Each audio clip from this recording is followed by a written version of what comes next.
the core fundamentals of business, and we try to look at some conceptual issues here and there, try looking at what business is, what business organizations, the sectors they are found, corporate culture, and what have you. We looked at a whole lot of other issues that are meant to be addressed before the continuation of the lecture.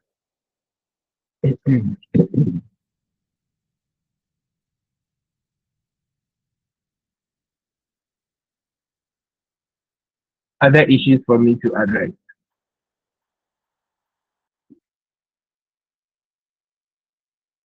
All right. So last week we continued with our second topic where we looked at the management and organization. We looked at what management is all about. We also looked at the functions of management.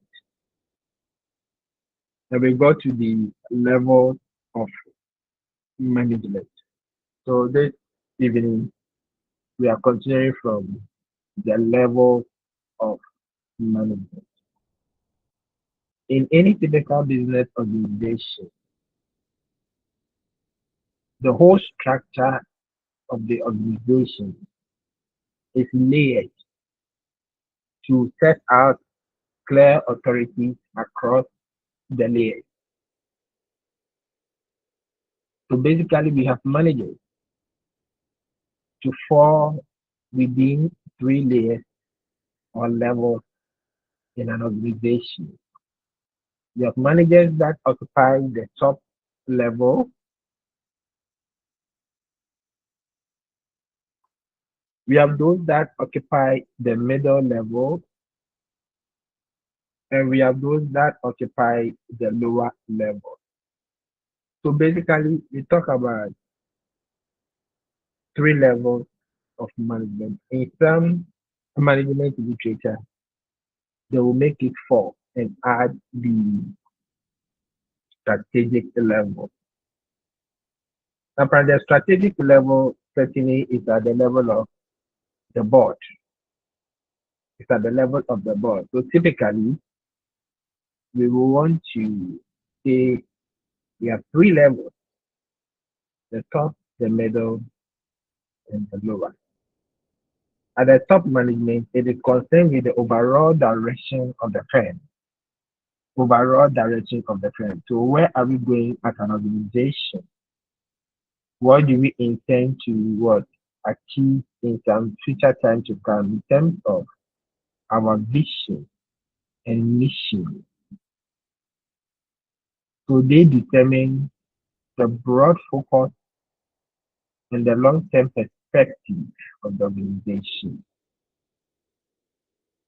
So you have a small group of individuals that are actually found at this level.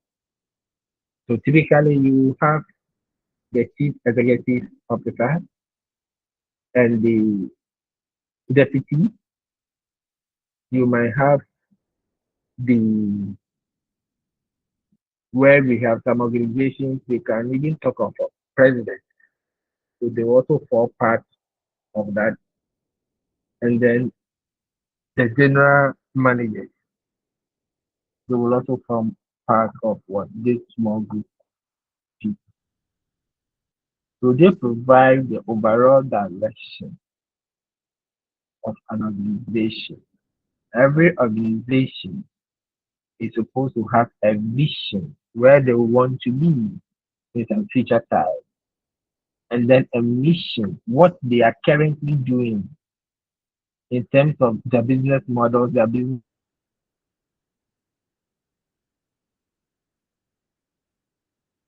is determined at the top management level. Secondly, top management level will come with policy direction.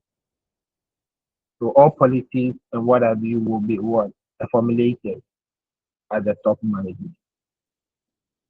And when it is done, it is communicated to the middle level management. So this level has somewhat narrow focus at top management. because the top management looks at overall. The middle level management occupies what we call the tactical level, where we have the was a leader, a manager who oversees that particular department. So when we talk about the production department, the marketing department, the human resource department, and all of them will have heads. So all the heads at this level will form the middle level to management. So certainly, it means that when we have a broad goal from the top management, then this broad goal must be actually restricted to the various departments. So out of the broad goal, what is the part of the human resource department? What is the part of the production department? So the broad goal would then will have to be what? Subdivided into some objectives to this middle level management. So that is what we see at this level. So at this level, we expect that all managers that occupy this position will have to what? Coordinate efforts, coordinate activities, such that the synergistic effect of all the departments drive the overall goal.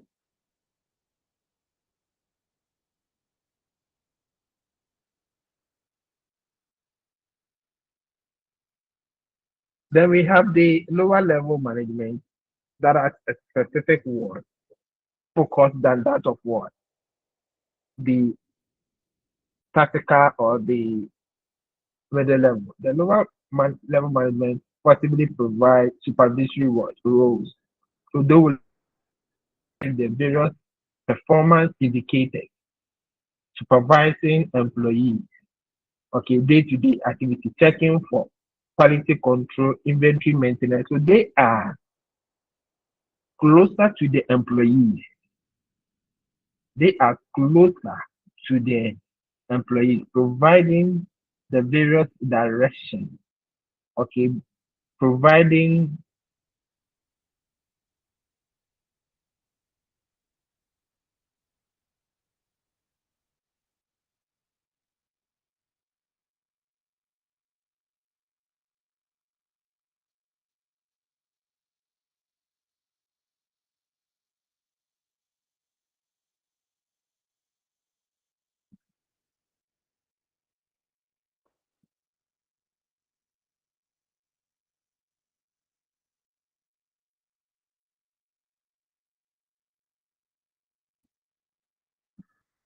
yeah, hello. I think the network went off. Can you hear me now? Yes, sir. All right.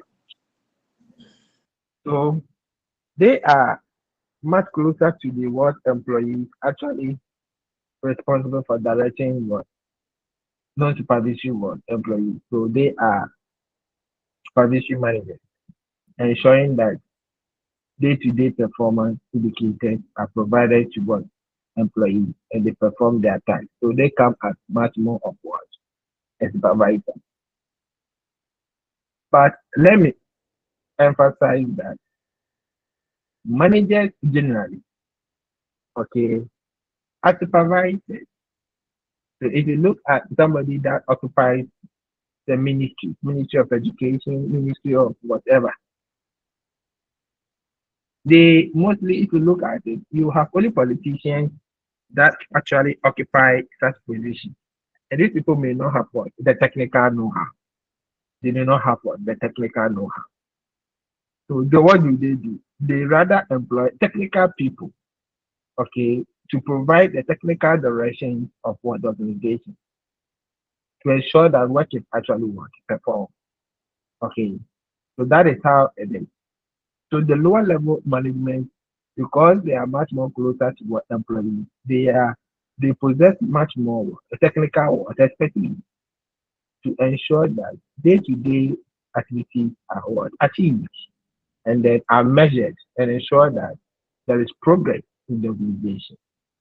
So these are the three levels of what the management.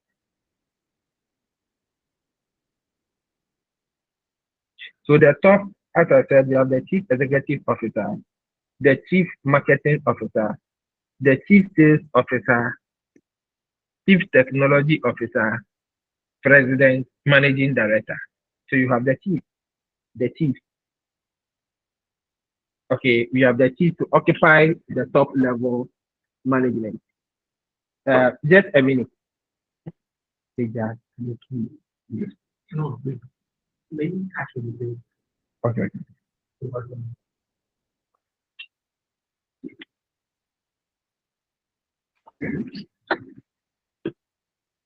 All right, we can continue. So at the middle, you will see we have the marketing manager, the purchase head, that's from the purchasing department, the sales manager, the operations manager, the branch manager, the finance manager. Then at the lower level, you have the supervisor, foreman, like junior managers, inspector. So these are people that provide supervisory roles, supervisory roles, supervisory roles. Okay. All right.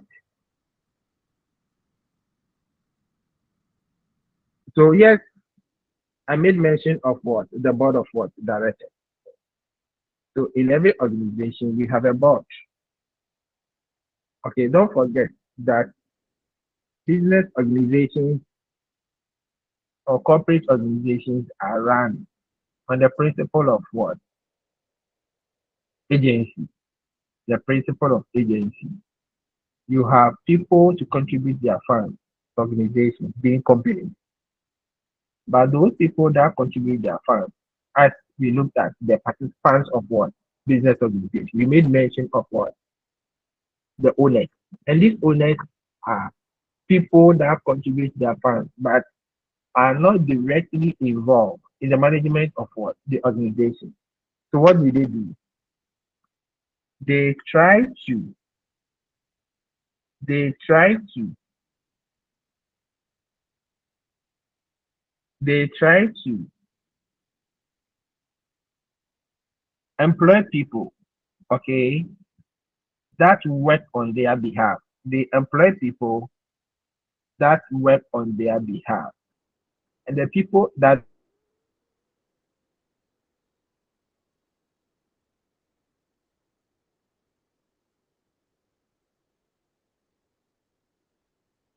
a shareholder.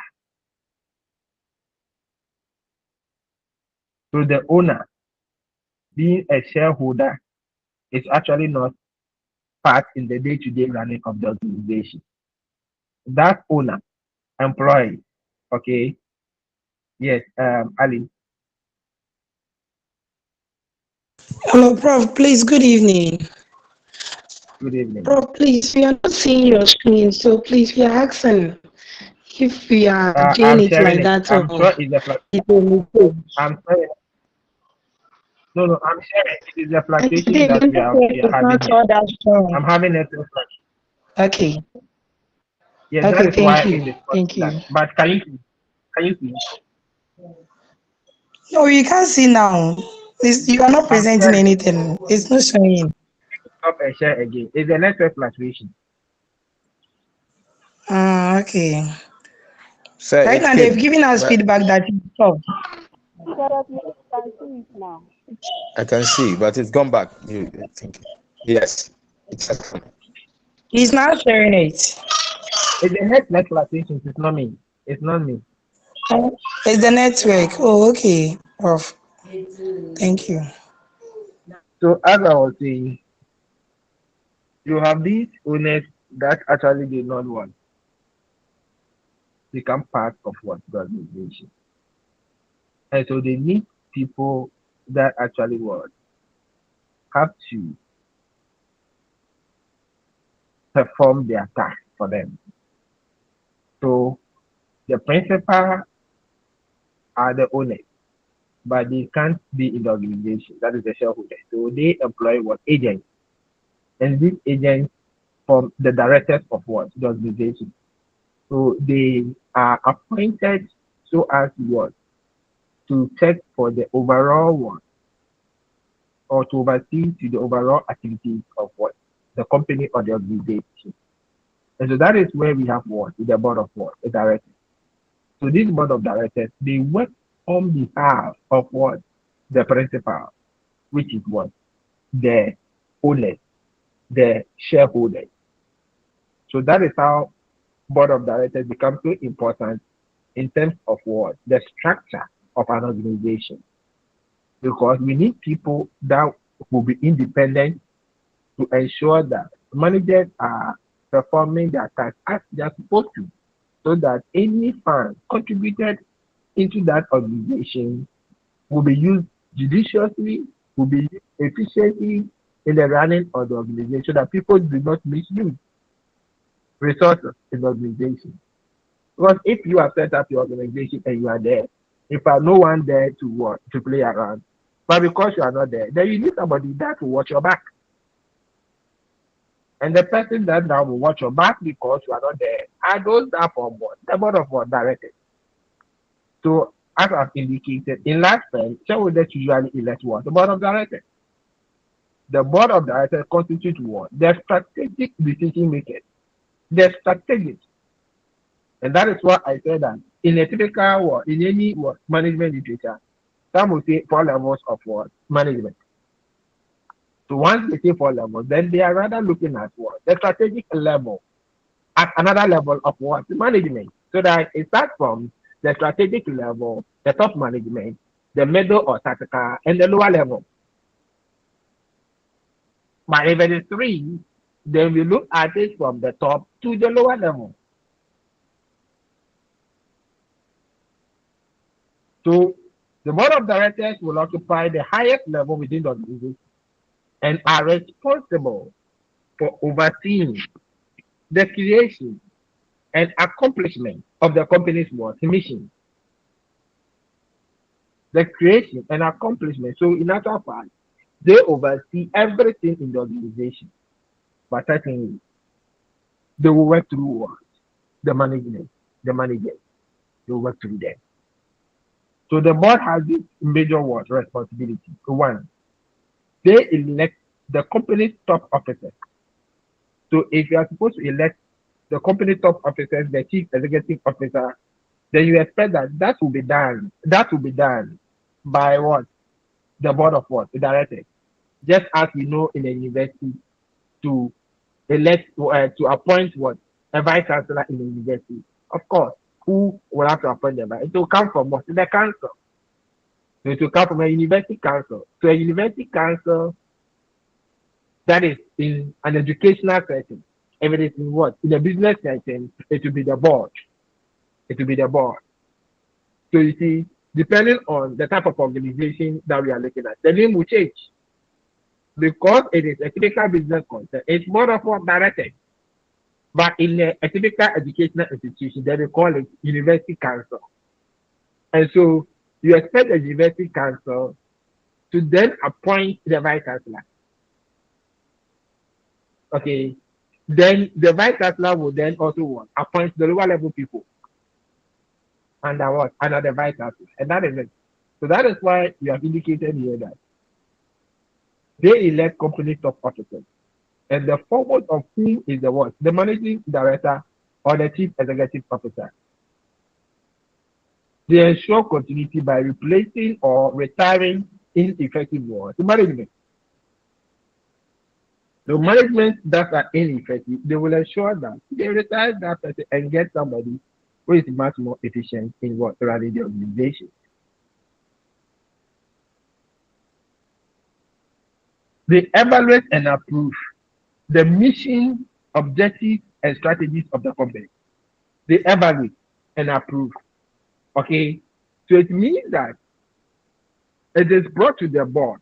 All right, the top level of management will have to bring to the board the mission, the objectives, and the strategies of the company. And when they bring it there, it is at this point that the board of directors will have to evaluate and approve them. They also review the performance of the company for which they are what? Members. So at every financial year, they have to review the entire performance of the organization. the quantitative performance, the qualitative performance. They have to look at the financial performance. Are they making prudent investments and what have you? They will have to review the performance. Of course, if they are reviewing the performance of the company, certainly they will also review the performance of the top management. They ensure that the company operates according to its regulation or mandate and that the company complies with legal and ethical duties. So every company will have to comply to some regulation, and they must make sure that it is adhered to. They establish the compensation levels of top officers or top management, including their salaries and bonuses. They will have to approve it, right? And that is why it is dangerous in Ghana, the way our board of directors run. Okay, normally we expect to see a separation, okay, of power between the board of directors and that of the top level management. But in some organizations, that separation is not really clear because you have the chief executive officer being the chair of the board of directors. That is problematic. That is problematic. So when we come to corporate governance, where we are talking about executive director and all that, then it tells you by the name of that director, it tells you the kind of role the director plays in the organization. There is an executive director, then that person occupies a managerial role as well as a role on the board. And so the person comes to set the mission, objectives, and strategies of the organization, all right, and come back to the board to approve it. That's problematic. And so yet, these issues come more strongly when we are looking at corporate governance issues. But for this particular course, it's the fundamental. And so I wouldn't want to dig deeper into the issue. But that is it. They ensure that the company operates according to its regulation on mandate and that the company complies with legal and ethical duties. I think I've said it. They establish the compensation levels of top management, bonuses, and salaries. I've also said that. All right. So these are the functions of the board of directors. In all these levels of management that we've looked at, there are specific skills that they need to possess in order to effectively run the organization. So every manager must possess a particular skill. All right. And so this brings us to managerial skills. So when we talk about managerial skills, we are basically looking at the skills that managers at various levels need to possess in order to function effectively in managing the organization, in overseeing the activities of the organization. So what are the skills? We have technical skills. Technical skills. So every manager must possess a technical skill. This involves a manager's ability to understand, and use techniques, methods, equipment, and procedures to understand how things operate. So examples of people with technical skills we could talk about: civil engineers, accountants, doctors. They possess a technical skill, right? If you come to a university, lecturers provide technical skills, because these are skills that you need in order to perform the basic activities of the organization or the core activities of the organization. So if you look at the core activities of a university, it's teaching. So anybody that is involved in teaching possesses technical skills. So when we go to a manufacturing firm and we are producing, so those that are involved in the actual production of the goods of the organization, they possess the technical skills. And we expect managers to have these technical skills, because if they don't have their skills, it will be difficult to supervise. It will be difficult to direct, because what will you then be direct? What will you be supervising? When things are going wrong, how do you control? So managers that are actually related to the lower level was employee must possess what technical skills, which means that yes, every manager will need what technical skills, but it is mostly needed by the lower level managers. It is mostly needed by the lower level managers because they are involved with what daily activities, routine work performance. Okay, they are down to what the employee of the organization, and they look at the supervisory activities, and therefore they are much more required to have this what a technical skill. Then we talk about human skills, and that refers to what the social skills. All right, how people or managers are able to relate with what employees. So human skills, social skills, they are much more looking at relationships, right? So if you possess high social skills or human skills, you know how to relate with people, you know how to work with people, you know how to work to motivate people. That is social. And so some managers, in fact, they lack this, and then employees are always at war with them because the way they will talk to you, you'll get angry. The way they will direct you, you will get angry.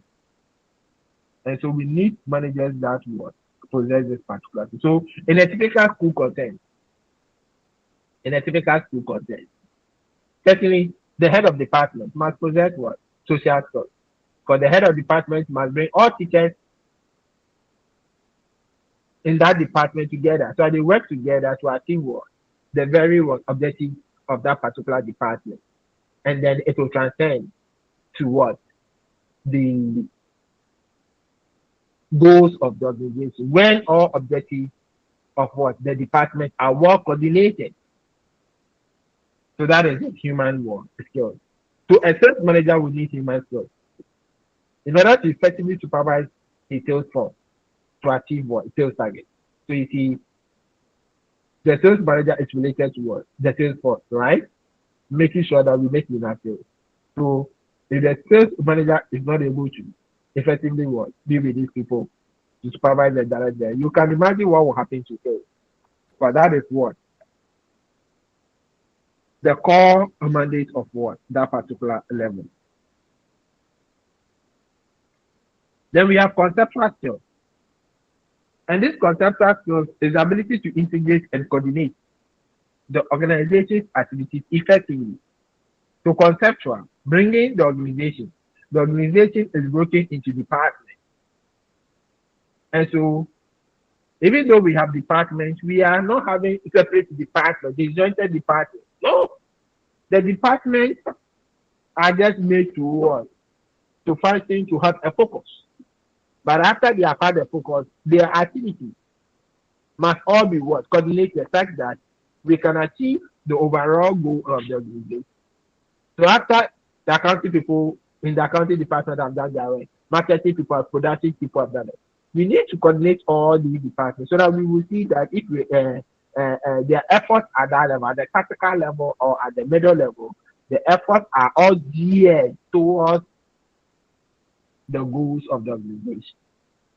The goals of the organization. And so, yes, we expect those managers that occupy the middle level management or the tactical level to actually to possess this conceptual skills. But of course, top management will also need conceptual skills to understand the overall working of the organization. Overall, because conceptual then brings the various bits of parts into what each whole to understand the effective working of the very systems or parts of the organization. And so conceptual skills is also required for the top level the management. And we have the diagnostic skills, and it refers to the ability to identify, analyze, and solve the problem under conditions of incomplete information and uncertainty. It involves quickly getting to the truth of a certain situation through data collection, observation, and fact. For example, marketing manager analyzes the causes of what? Low sales volume. Of course. So those lower level management must also have what? Serious diagnostic work. For problems will come from what? Where work activities are performed. Hello, yes, come in.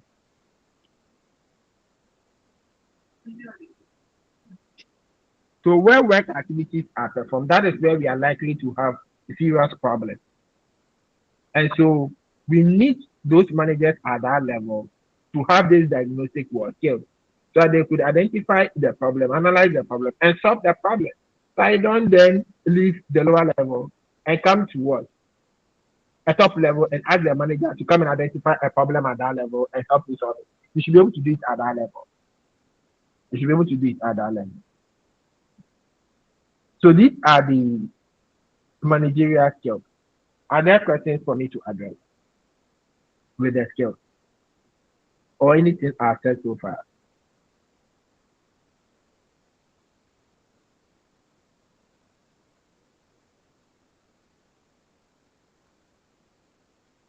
All right.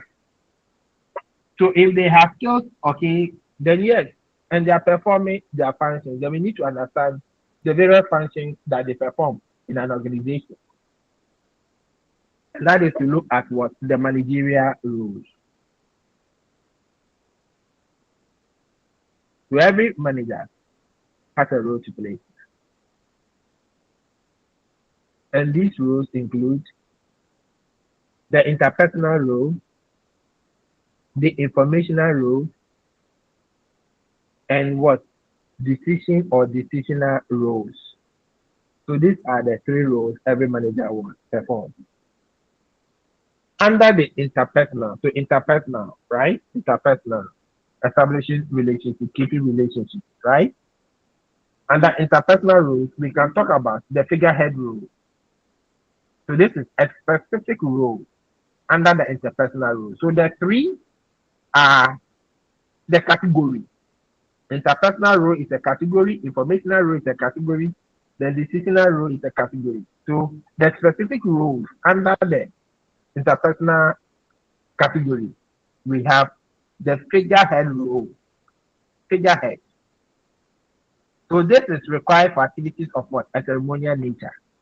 And the manager under this circumstance acts as what? A symbol and represents the organization in matters of what? Formality. So there is what? A festival in that particular what? Locality in which the business is located. And the organization has been what? Invited. In fact, everyone cannot attend. So the manager will have to represent what? The organization in attending that kind of what? A festival. So here, they will go at what? A figurehead, and perform that kind of what? A role. So represent the organization in matters of that nature, ceremonial what? Nature, ceremonial nature. Then we have the leadership role. Here, the manager directs and controls subordinates as well as motivates and train them. So any manager that performs leadership role is expected to ensure that employees have what? The requisite what? Skill. They are well motivated because the very work of a leader is to get to the heart of what? The employee. So every leader works with a particular tool, the tool of influence. So any leader that cannot actually influence, it's not a leader, it's a manager. Managers don't influence.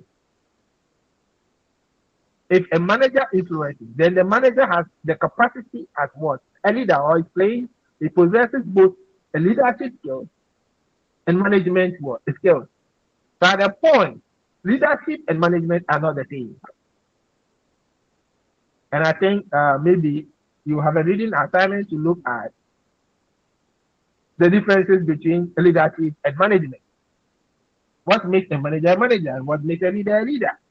And is it possible for one person to play both roles, as a manager and as a leader? So at this point, I'm saying that in the leadership role, the manager directs, all right, and controls somebody as well as what to motivate and train them. So this manager is now acting as a leader and working with what? The tool of what? Influence, to make sure that subordinates adhere to direction. follows the leader and then do exactly what they are asked to do. Then we have the liaison role, the liaison, to liaise, liaison role. So managers in this situation contact individuals in other work groups when coordination between groups is what needed, right? Coordination is needed. So the liaise, they serve as what? A conduit, okay, between what? Groups in an organization. That is what they do. Ensure coordination so that work doesn't come to a stall. Because I have to say that organizations work as a system for interconnected parts. So who does the interconnection to ensure that all the parts are working effectively, right? Well coordinated. That is the function of what? A manager under the liaison role. Then we have the informational roles. So under the informational roles, what the manager does is what? Is to gather, receive, and transmit information that concerns members of the work unit. So must gather information, must receive information, and must transmit information. Every organization works with what? Information. What is the lifeblood of the organization? An organization without information will collapse. Information is very important, it's very critical. And so there should be someone that gathers, that receives, and transmits. So people understand exactly what they are supposed to do. And under this broad category, we have monitor. So here, the manager will be taking and receiving information to peers, subordinates, and superiors within the organization through the leader role. To monitor and monitor. So you cannot be a manager, you occupy a department, and you are not looking for information that are likely to what? Affect your activity. You need to watch. You are an organization that you buy your product. All right? You buy your product from the international market and you need dollars to do that job. And you will not want to seek information in terms of what the exchange rate. By the time you want to buy, you will not be able to buy because the rate will be so high for you that you will have to use enough organizational resources to buy your product. So you will have to what? Be seeking information as information that impedes or that impedes on what? The activities of the organization. So as you are monitoring, then you'll be taking the necessary steps so that the organization is not what? Seriously what? Affected. So that is monitor. Then we have the spokesman, those who transmit information to individuals outside. So a particular manager must also provide information outside. So the monitor role will bring information within the organization. Then the spokesman will also take information to outside organizational what? The members. So of course, you have new products and customers must know of your new product. So what will you do? You need a spokesperson to do that to make your customers get to know of that, of your new product. All right? You can meet customers on what? Upcoming product price change. All right? So those that occupy PRO, right? The public relations officers, they do a lot of what? Spokesman work or that particular role because they will always have to tell people outside of the organization what is happening. So if somebody is destroying the image of the organization, then you expect the spokesperson, the spokesman, or the PRO to come out and then to speak to what? People of the press to tell them what the organization is doing, how well they are still performing, what they are hearing about the organization is false, and project the image of the organization. So PROs actually perform this particular one, function. Then we have the decisional roles or decision role. So in this particular role, we can talk about the entrepreneurial role, the disturbance handler, the resource allocator, and the negotiator. So what will entrepreneurial role involve? Initiating change or improvement. Take risks, right? That is what they do. They take risks. So in risk taking, we see it in what? Organizational change. That is why when we are bringing changes in an organization, people will want to what? Object it. Because it's likely to affect them. They don't sometimes see the light at the end of the tunnel as to whether the change will help the organization or not. It is a risk. And so when a manager is playing this particular role, they have to take what? A risk. They should be ready to take risk. And not any risk, but calculated what? Risk.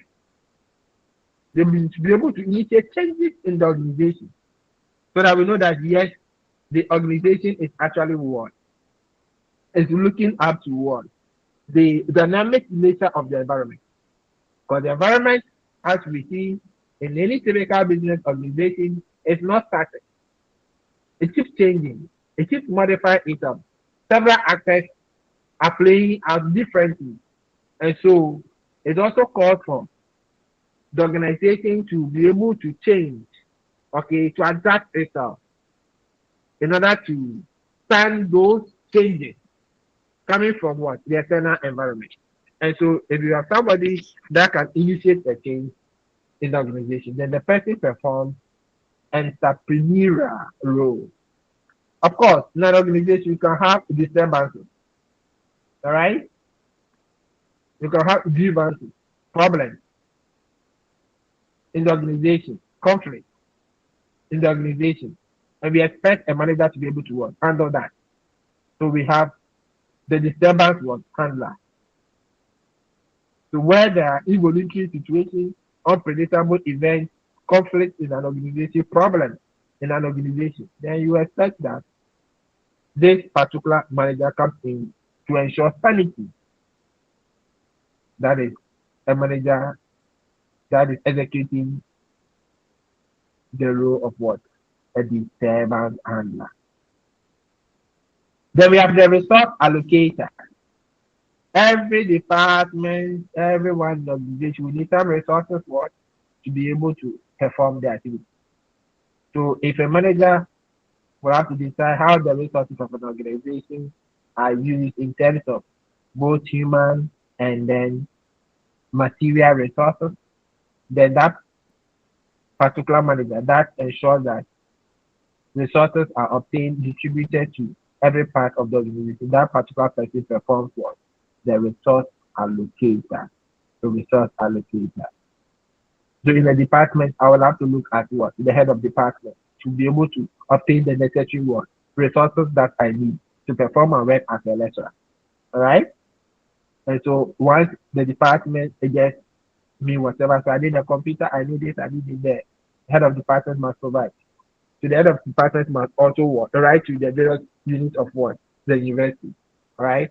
That yes, we need competence.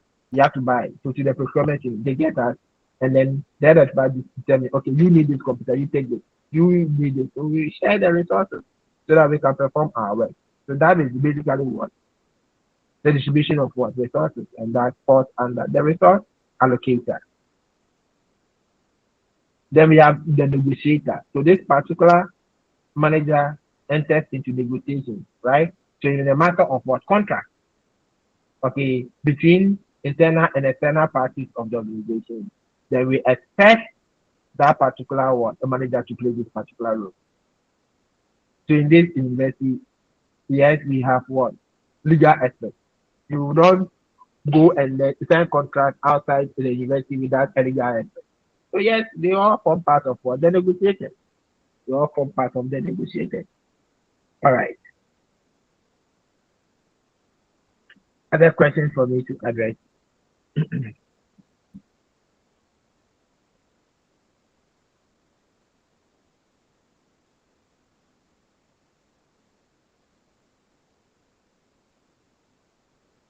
Are there some other issues for me to address?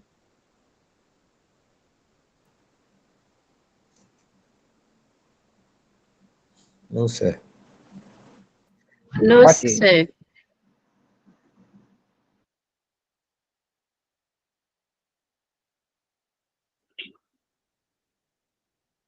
All right. Now let's turn our attention to organizational effectiveness. Organizational effectiveness. Organizational effectiveness. Okay. So of course, when we started looking at management, we spoke about what? The issue of effectiveness. In fact, we cannot talk about management without the concept or the principle of effectiveness. We cannot talk about management without talking about efficiency. So yes, at this point, we are interested in what? Effectiveness. Effectiveness in terms of what? The organization. All right. So when we say an organization is effective, then what is our concern? Our concern is the degree to which the organization achieves its goals. If an organization is achieving its goals, then the organization is effective. Maintains its health, secures resources needed for survival, and satisfies stakeholders.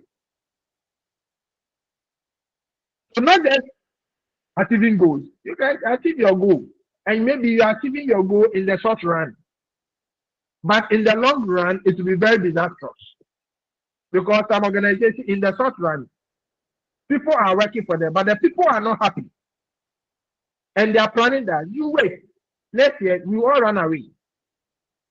That organization is in what? Is in trouble. So we are not just looking at you are achieving your goal today, then you are effective. No, but there should be several indicators that must show that indeed you are an effective organization. So people will be with you today is because of today, but tomorrow they will make you fall flat. And so you want to check your health as an organization. So today people are working for it, and the rate at which people leave the organization is very high turnover.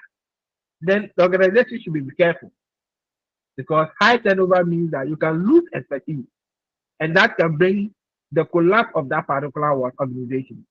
So when we talk about organizational effectiveness, we are not just interested in what you achieving your goals, but how do you maintain your health? Your health. How do you work? Secure resources. If you are not able to secure resources, then it will come to a point that work will come to a halt. And if work comes to a halt, then to what extent can you even achieve your goals? Because you cannot achieve your goals without resources. How do you satisfy your stakeholders? Your stakeholders are not happy with you. All right? Your customers are not happy with you. Simply, for now, they have not identified any competitor. They have not. And that is why they are with you. But the moment they identify a competitor, they will leave you. So if they are not satisfied, they start looking elsewhere. So they find one, they are with you. So they find, they are with you. The moment they find, they are running away from you. Now, how do you then maintain your what? Your economic what? Power as an organization. So these are areas that we actually need to pay attention to when we talk about what? Organizational what? Effectiveness. So don't make me happy today. Today I'm with you. Maybe I'm eyeing another university. The moment I get opportunity, I need you. More than they can. Now you maybe I might be one of what your best workers, right? And now I've left. Maybe it will take time for you to get somebody like that. And so we need to be careful when we are looking at what organizational effectiveness. All right. So what are the approaches to assessing organizational effectiveness? There are several approaches. All right. And these approaches will touch on the elements in the definition. So we have the goal assessment approach. In the goal assessment approach, it is concerned with what? Whether the organization reaches what? It's what? Objectives, right?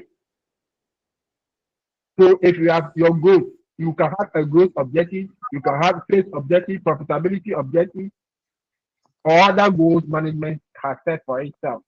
So when we are looking at the objectives of an organization, it can come from different angles, right? Profitability, market share, and all that.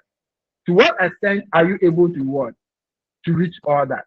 If you are able to reach them, then in terms of the goal assessment approach, you are effective, right?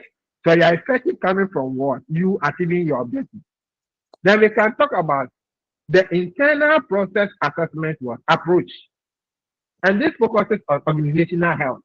So we said the health of the organization. So to check the health of the organization, then we need what? To perform an internal process assessment. So this focuses on organizational health. According to this approach, an unhealthy organization cannot be called an effective one, regardless of what? Profitability. So let me ask a question. What will make an organization unhealthy? Yes, I think we can have a discussion at this point. What will make an organization unhealthy? Yes. Let me hear you discuss a bit with me.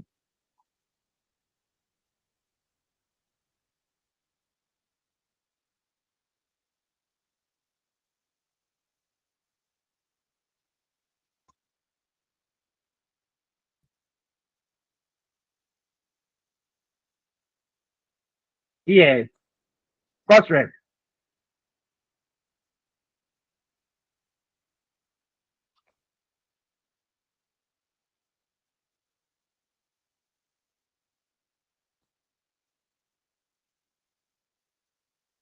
What will make an organization unhealthy?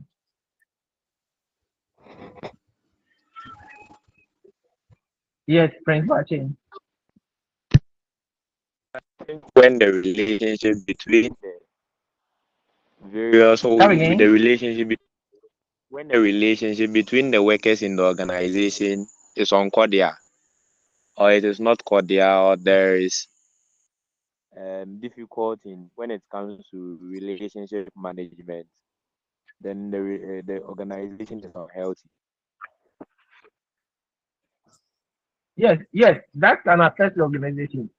So cordiality issue because when it happens like that, someone can even withhold information from you. So instead of the person providing information to you, communicating to you, the person will not. The person will delay just to what? To make sure that you don't become effective. So this can affect what? The health of an organization. What again can we see?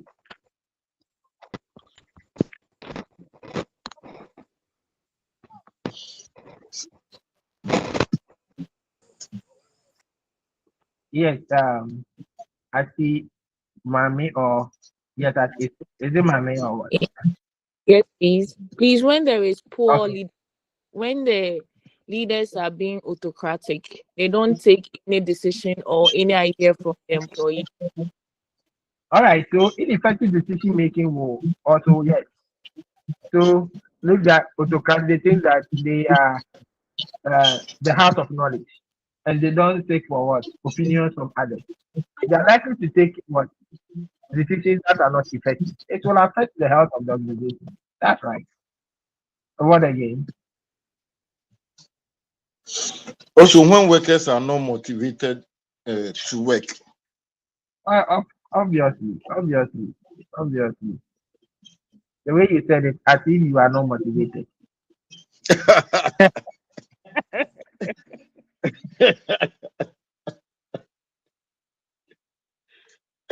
I can we have more answers?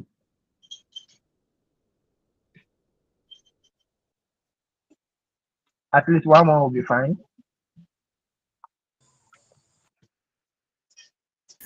Hello, Okay, sir. I was hello, Okay, sir. Daniel. Yes, please, when there's resistance to positive change.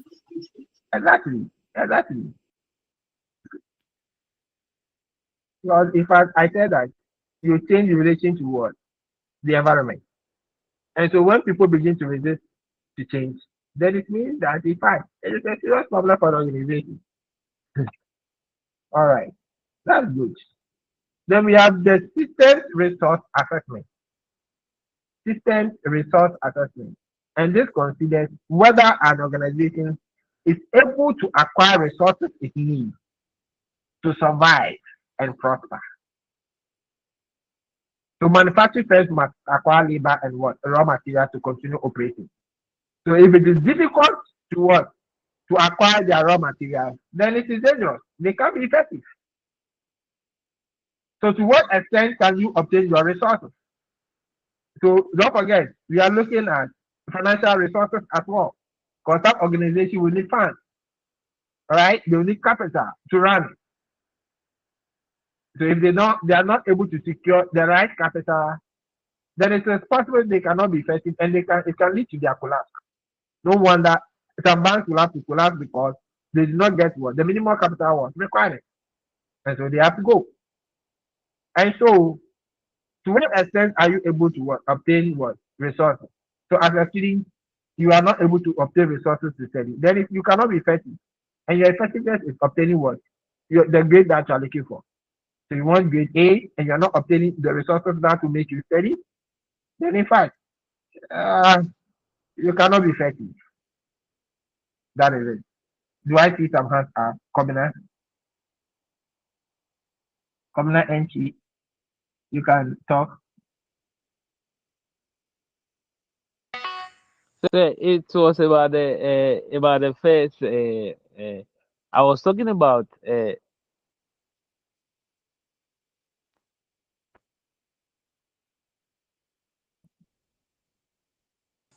Are you up? You So, up? Yes. so I was talking about does remuneration affect the healthy of the business? For the fact that at the end of the day, if the employees are looking at some they are expected some amount that they have to receive in their as their salary and it's not coming, does it affect the health, the healthy affairs of the business? That's what I would like to know, sir.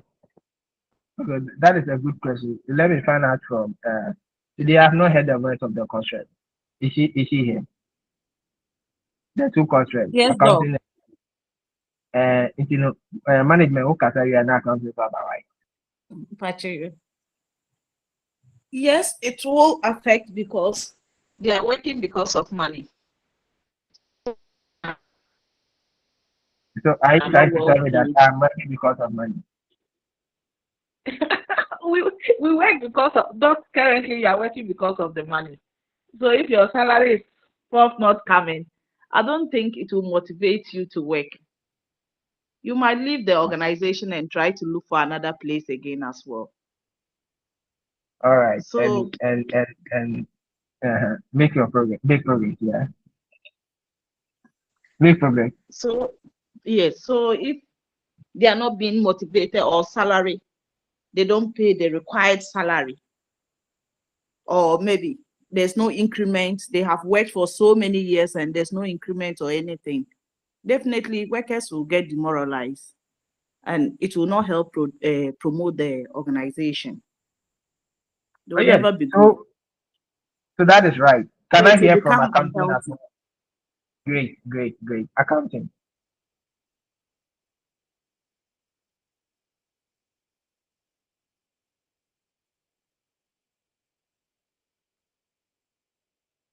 Or the accounting person didn't come.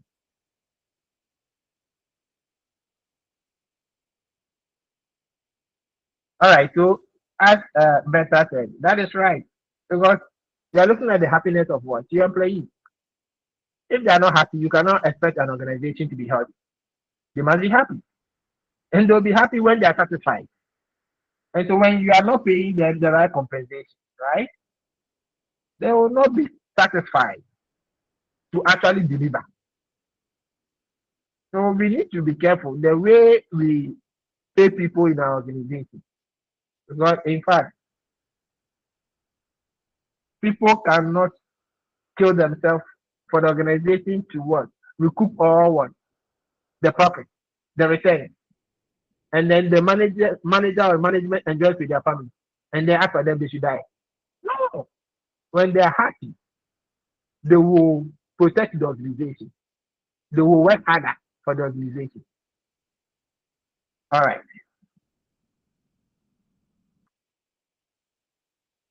So Kobina, I hope you are okay. Yes, sir. Great. Then we have the strategic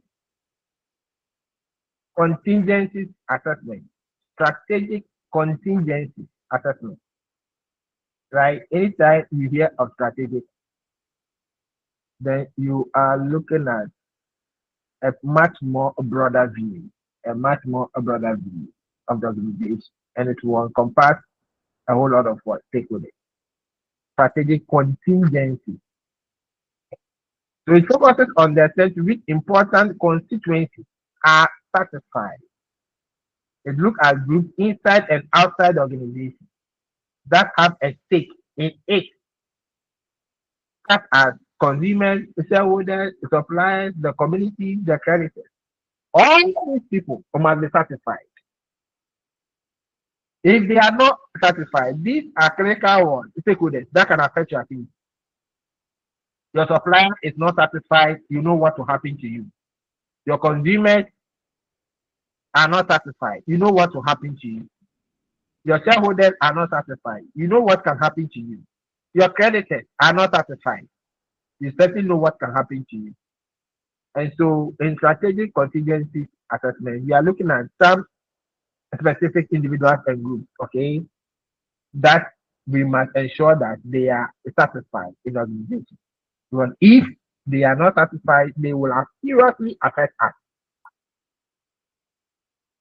By the time you realize suppliers have turned their back at you and now they are looking elsewhere. And so you order and your orders are not coming. They are not minding you. And then you will understand why you must pay attention to them. And so that is the strategic contingencies one assessment. All right. And so this ends with the organizational what effectiveness. All right. Are there questions that I still need to address? Come I still see your hand up.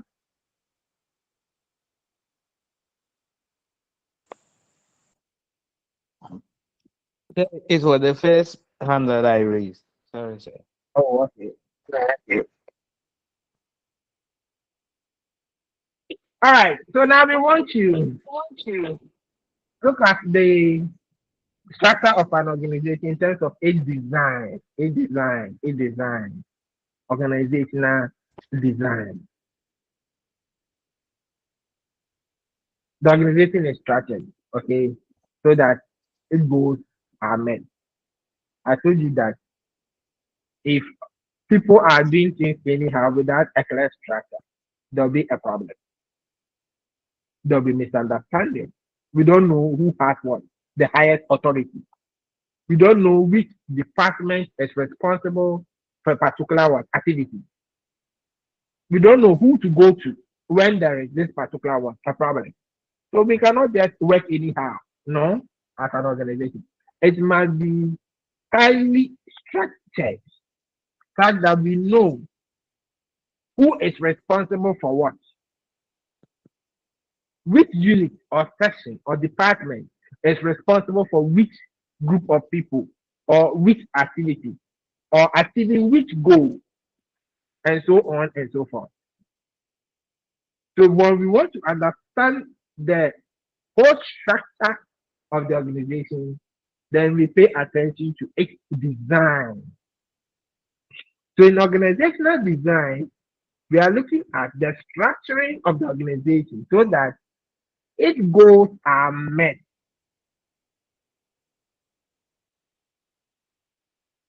Employees are offered satisfying work, and other criteria of effectiveness are fulfilled. That's all. So when we were looking at the functions of management, we spoke about planning, organizing, directing, controlling, right? So in terms of organizational design, in fact, the organizing function of management will seriously work at this level, the organizing function, to ensure that things are properly structured, organized, for effective workflow in achieving organizational objectives.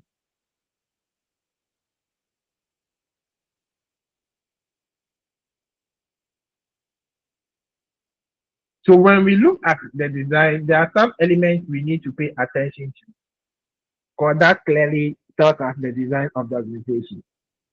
We have one, the hierarchy of authority. The hierarchy of authority, that is one. Two, division of labor.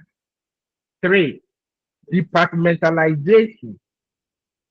Four, line and staff relationship. Five, span of control. Span of control. Let's take the elements one after the other. They make the organizational design. We have what? The hierarchy of what? Authority. So by hierarchy, who possesses the highest authority in the organization? Who takes orders from whom? So this is the ranking of people in an organization according to their authority. The ranking according to the authority. So the chief executive officer will possess what? The highest authority in terms of what? Management. The highest authority. So a well-defined hierarchy is valuable because it reduces confusion about who gives orders to whom. That everybody will be giving orders in the organization. Everybody will be giving orders. But we should know who we take orders from and who cannot order us.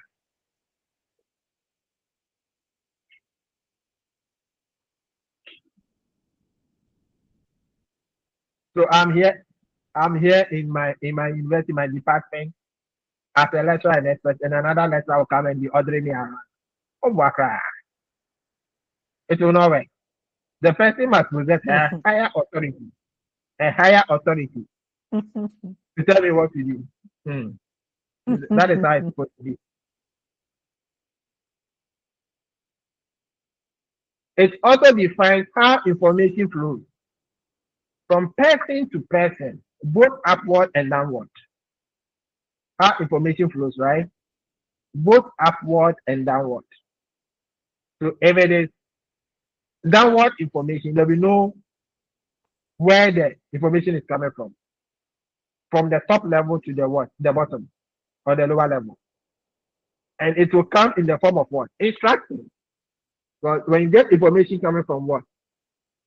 The top to the bottom, that is downward information. It will come in the form of what? Directive, instruction, and what have you. But if it is upward, then it's much more of what? A feedback to task the form, report. The employees will report to top of management, right? So by writing reports as to activities, there are accountability issues, right? But from the top, directive, instruction as to what must be done in our organization. So this is where we know where power lies, who possesses what? Power in the organization. And we can clearly see this on an organizational chart. We can clearly see this on an organizational chart. This slide is a bit too small. We can clearly see this on an organizational chart. In an organizational chart, it clearly shows who reports to whom. So if you want to understand any organization, the structure, just look at the organizational chart and you are good to go. You don't need to ask anybody. Because you will see who is above who. You will see that on the chart. So that you know that, oh, this person is a serious person in terms of what? Authority. You will see it. So if I give you organizational chart and I put the chief executive officer on top, you will see the people under him, the people he ordered. And then the people he ordered, those also under him that they can also order. All right? So that is the organizational chart. And it is just what? A schematic representation of an organization's hierarchy of authority. Right? It gives you a pictorial view of the organization's what? Hierarchy of authority. In that hierarchy, you will see those who occupy line positions. and you will see those who occupy staff position in that word chart. When we say somebody occupies a line position, then the work of the person is directly related, okay, to the core mandate of the organization, to the core mandate of the organization. Then we say that the person occupies a line position. So the person is in line to the very activities of the organization. So I said, this is a job in the direct chain of command that begins with the board of directors and ends at what? Production and sales employees. So an example is assembly line workers assemble products, right? So since assembly line workers assemble products, then they occupy what? Line position. And on the chart, it is represented with unbroken lines. Unbroken lines. So when you see unbroken lines on organizational chart, then that person occupies a line position. So if it is, let me use other organizations. I use teaching, then I go to business. So in this university, I occupy a line position. University of Cape Coast. When we say university, what comes to mind? It's a school, right? It is a school. We teach in a university. We educate what? Students. That's all. It's through teaching. So the primary function of the university is teaching. I can finish. So anyone that teaches in the university occupies a line position. So as a lecturer, I occupy a line position. The accountant in the university, the accountant does not occupy a line position. The accounting is not teaching. So that is not a line position. It is a staff position. So those in the staff position, they are after the primary chain of command. They provide assistance, support services. Support services. So anybody that is not in line with teaching is a support staff. And that person occupies a staff position. If I go to an accounting firm, then the accountant in that accounting firm will occupy a line position because it's an accounting firm. So if you are not related to the core mandate of accountancy, then your position will be a staff position. So don't say an accountant cannot fall in a line position. You have to know what type of organization is that. What type of organization?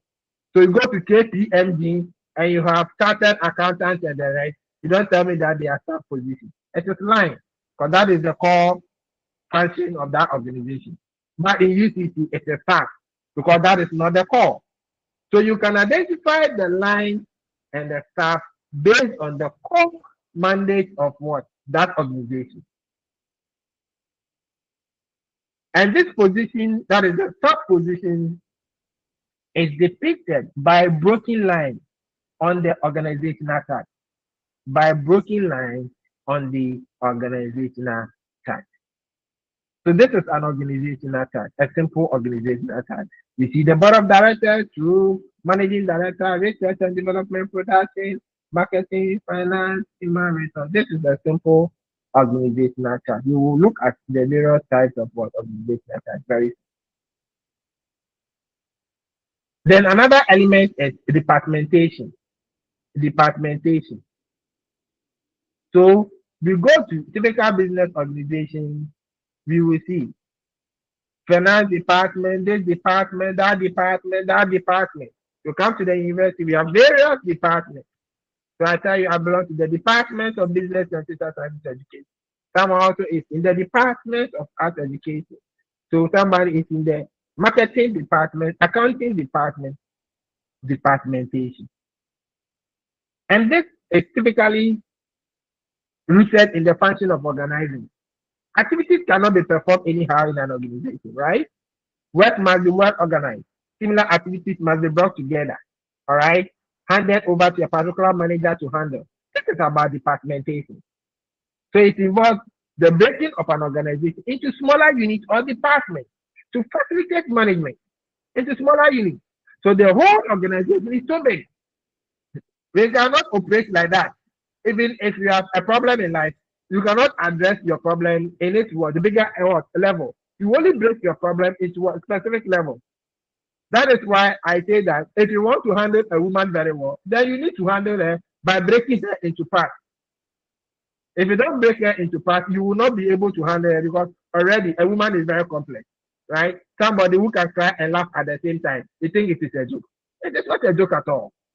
It is not a joke.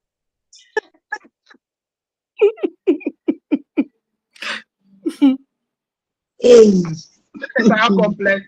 That's how complex it can be. How complex it can be. So, in fact, in an organization, we see that high level of complexity. And so, if we don't departmentalize the organization and group similar activities in one department, it becomes very difficult to manage the organization. So that is where departmentation comes in.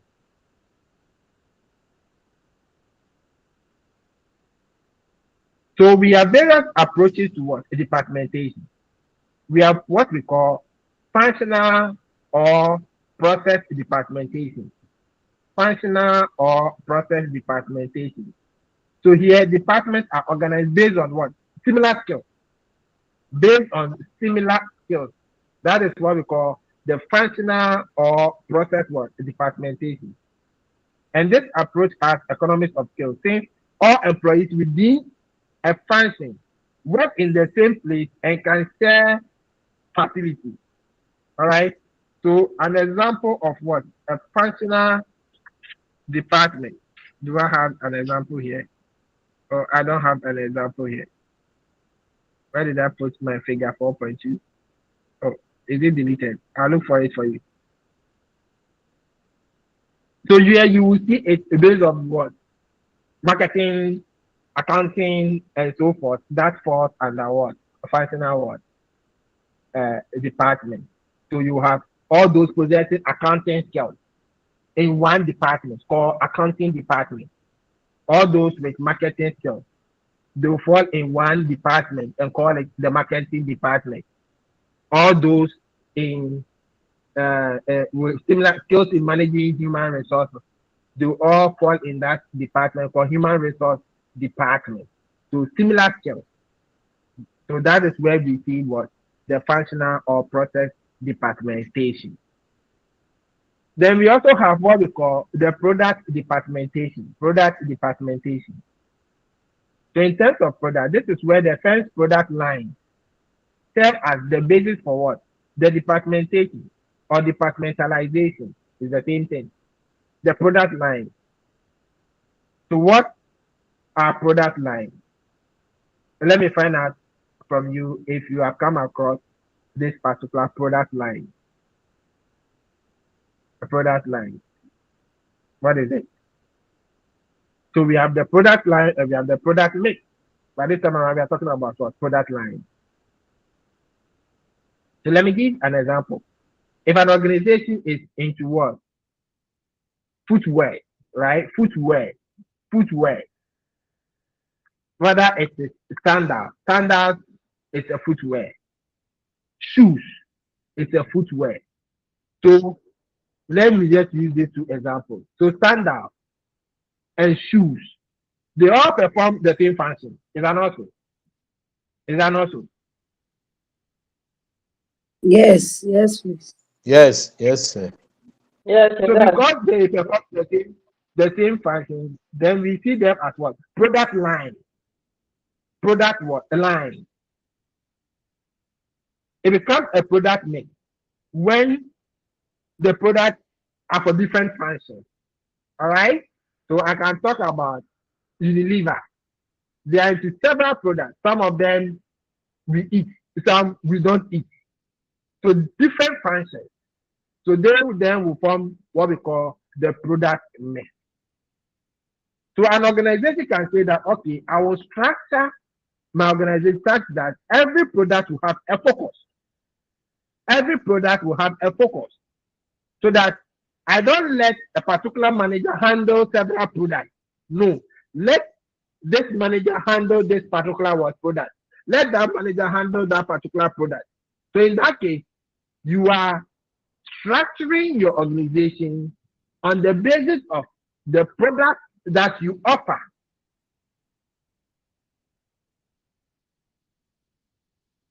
So if you look at this particular organizational chart, you have the board of directors, you have the board of directors, you have the managing director, all right? Then you have a general manager for product A, a general manager for product B, a general manager for product C. So the general manager for product A will be concerned with what? Manufacturing, marketing, and finance. General manager with product B will also have its what? Manufacturing, marketing, and finance. So we are not putting all the products under one manager to supervise, no. But every product and the manager. Every product and the manager. So you see that is someone raising their hand? Yes, Kobina. Yes, Kobina.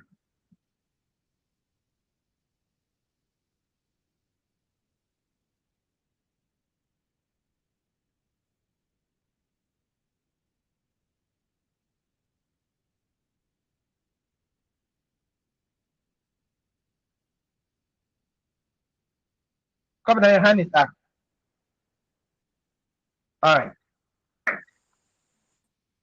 Sir, the question that I would like to ask is that looking at general manager A, B, and C, they are all general managers. But the question that I would like to know is that do they have anything in common? Although they are general managers, but do they relate together as general managers of a company? All right. So these general managers, okay, will coordinate at a point to ensure the overall goal of the organization. General manager A is not above general manager B, because look at the task, they are the same level. But when you look at the board of directors, it is higher than the managing director. When they are at the same level, okay, horizontal, they possess the same authority. So what can happen at this level, okay, it's just a matter of what? Coordination. But the board of directors who possess the highest authority, then they come to what? The managing director. Then we come to the general managers. They are at the same level. All right. So under manufacturing, you have those in charge with manufacturing of product A, which means that there's also a manufacturing plant that is set out for the production of what? Product B. So we don't mix everything. In this departmentalization, you don't mix everything. So yeah, there could be a specialized machine for producing product A. All right. And so it will have a finance officer, marketing, and manufacturing. Then under product B, it will also have its what? A manufacturing plant. All right. That is also having its own marketing and finance. The one to market a product B might not be the same person to market product A. And that is by departmentation by what? A product.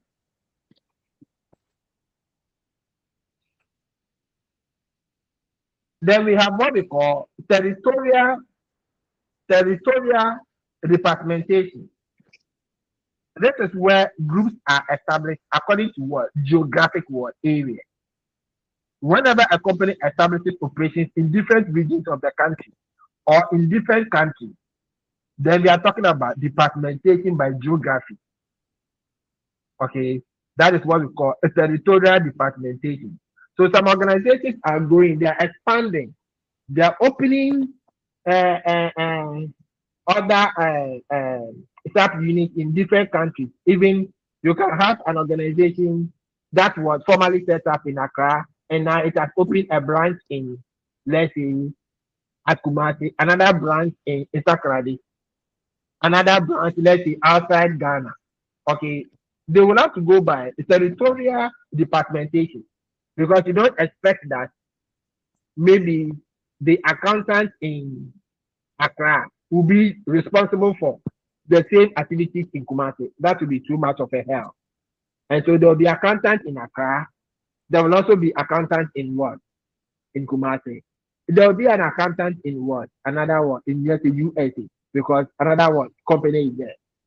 So in territorial departmentation, it's like each branch will have its one functions to play in relation to what?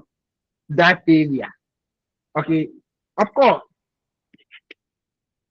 we will then now talk about the parent organization. That is the headquarters, where the organization started from, the headquarters, the parent. And so mostly in some of these organizations, you can talk about president.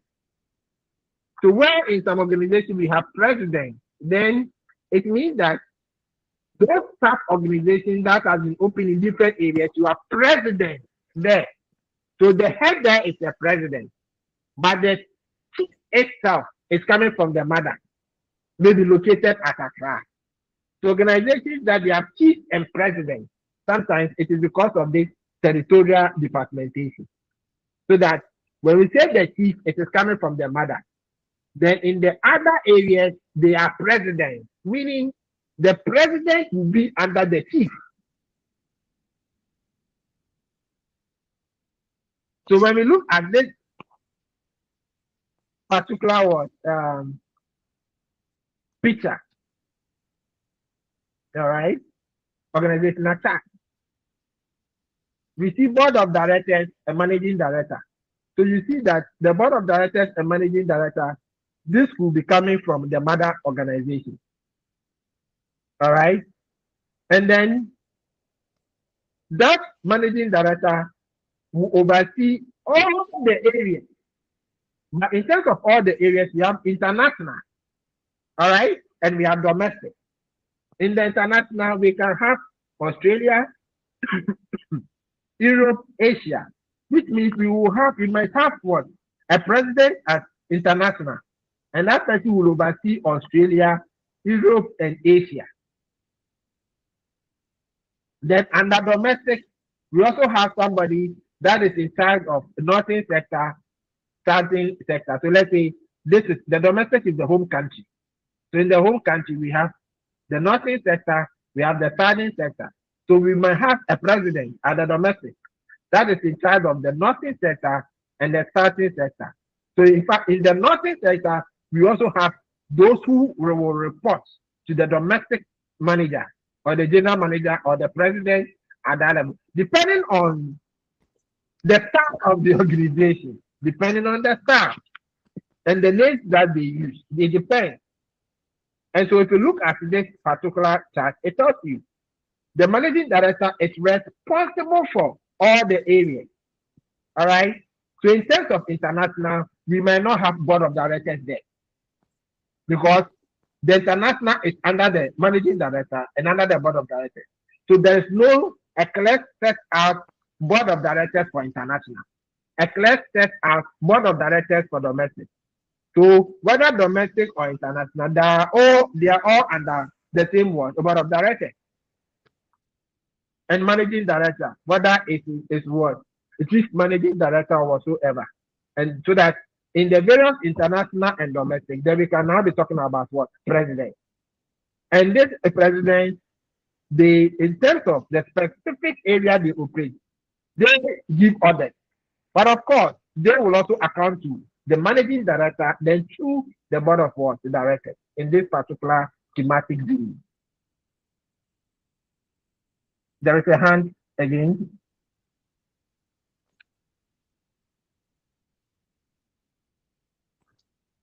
Or is the old hand? I presume it is the old hand. Okay.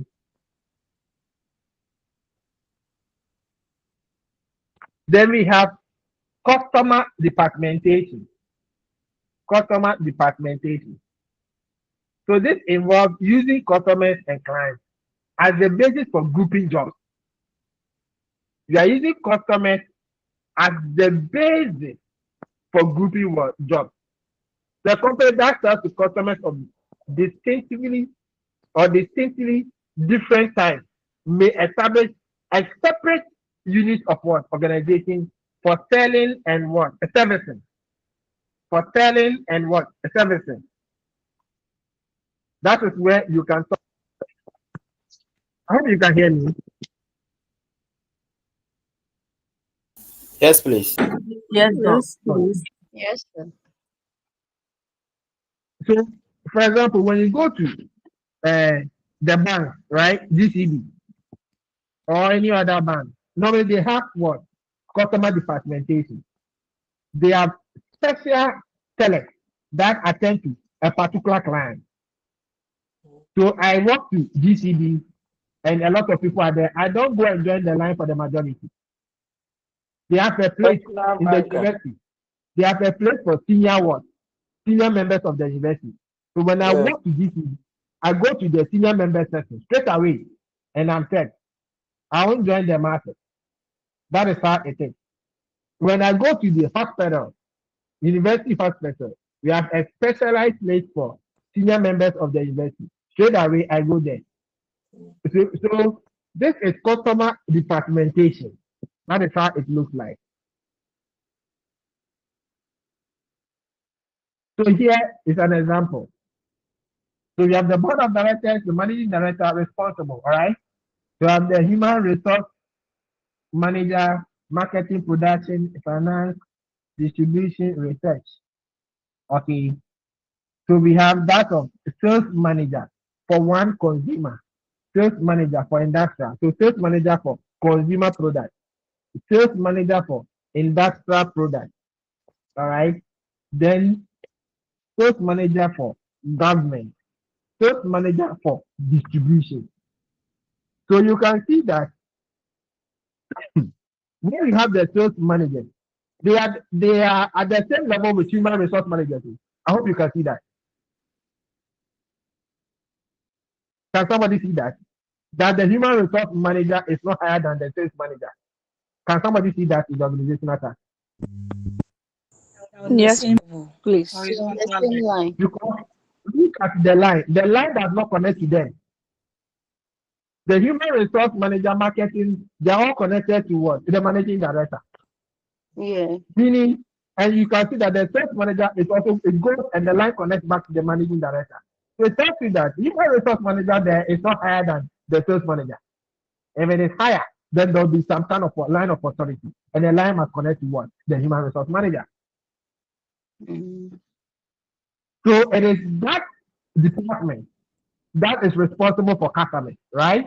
And so we do our departmentalization from there. So instead of one manager handle all products to our customers, you have different managers handling our products. The one with what? Consumer products, the one with industrial products, the one with government, and all sorts of what? Products. This is what? Departmentation by what? The customer. Then we have what we call the matrix organization. The matrix was organization. Here is a flexible approach to departmentation in which functional superiority and a project superiority are what achieved. What happens is that in this particular department, there might be a particular project that must be what executed. And the project will have to draw members from different functional areas. So maybe we need somebody from production to come on board. We need somebody from marketing to come on board.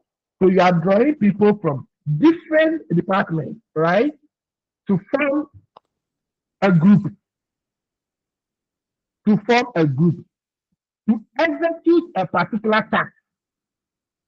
So meaning, if I draw somebody from human resource management and I draw somebody from the legal department, all right, it means where you are coming from, you already have a boss from that particular area. So if I draw you from your human resource management department, the human resource manager is your head. Now the new group that you belong to, the new group there will be another part of that group. So you see that one person will have two bosses. One fire up the organizational task in the employee's functional area, and another for a particular project being worked on. That is it. So two bosses. So you report to two people. So when we look at this particular matrix one, it has. So we have director of finance, okay, managing board of directors, managing director to director of finance, director engineer, director marketing, director personnel, right? So we can draw from for product A that we want to execute. We can draw people from this department, all right, from finance, engineer, marketing, director to execute project A, or to execute project B, or to execute project C. So you are drawing people from different functional areas to form what? A group. I don't want to call it a department, all right? Because it's a group that is supposed to execute a project. Once the project is executed, then it ceases to what? The group ceases to exist so that we all go back to where we are coming from. So once you belong to that group, then you report to what? You report to your second group, the manager there, the boss over there. Well, you will take permission from your main department. Then after you got permission from the main department, you are released. So once you are released, then the new group, you then take orders from that particular one, the boss. And of course, periodically, you have to inform your main what, department of what you are doing in that particular group, so that we know that at each point, you know that you are working. So that you don't come and tell us that you have been called back when in actual fact you are not, you have not been called back. Then you are playing between two supervisors. All right. Do I have questions to address in terms of what the departmentalization or departmentation?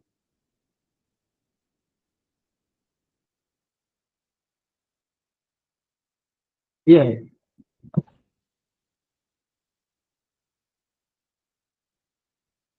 Yes, kindly go ahead.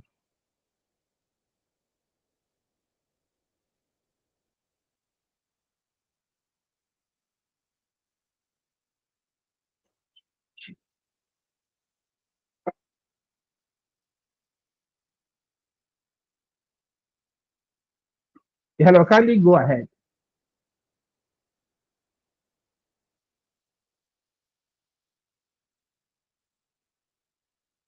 All right. So let's look at some benefits of organizational chart. You can immediately see the way the company is organized and the functional areas into which it is divided. You can easily see that. The job titles within each functional area will show you the activities which take place and the type of work which is carried out. So you have seen a manufacturing department. How should know this is what an organization that is what in the production of product. They don't just buy finished product; they produce themselves. So it's not all organizational tasks you see manufacturing department. So if I don't see manufacturing department, then it means they don't manufacture. So it gives you that kind of one information. You can see how many staff each manager has to work supervise. You can easily see that how many staff. So how many people will be reporting to a particular authority. So then it tells you the number of staff under one particular authority. And this is what we call the span of what? Control. So we see the span of control on what? An organizational attack.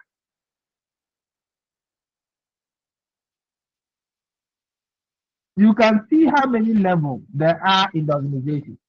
And you can draw certain conclusions from there. How many levels do we have? All right. So depending on this, you can see the number of levels. Depending on this, you can see the number of levels. And that will tell you as whether the organization is a tall organization, very bureaucratic, or it is a flat organization with limited levels. It will tell you. If you look at UCC, it's very, very long, very, very long. It tells you very, very bureaucratic, very, very bureaucratic. So the age of the organization, don't forget, will tell you the time that they will take as to whether they will be quite lean or quite tall and very much bureaucratic. It will show. limitations. The organizational chart may not be up to date because the moment there's a change in the organization, you will have to also what, a change in the chart. And it takes money to work to come up with this organizational chart.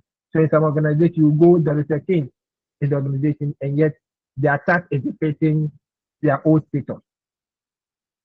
So the chart must be what, updated regularly.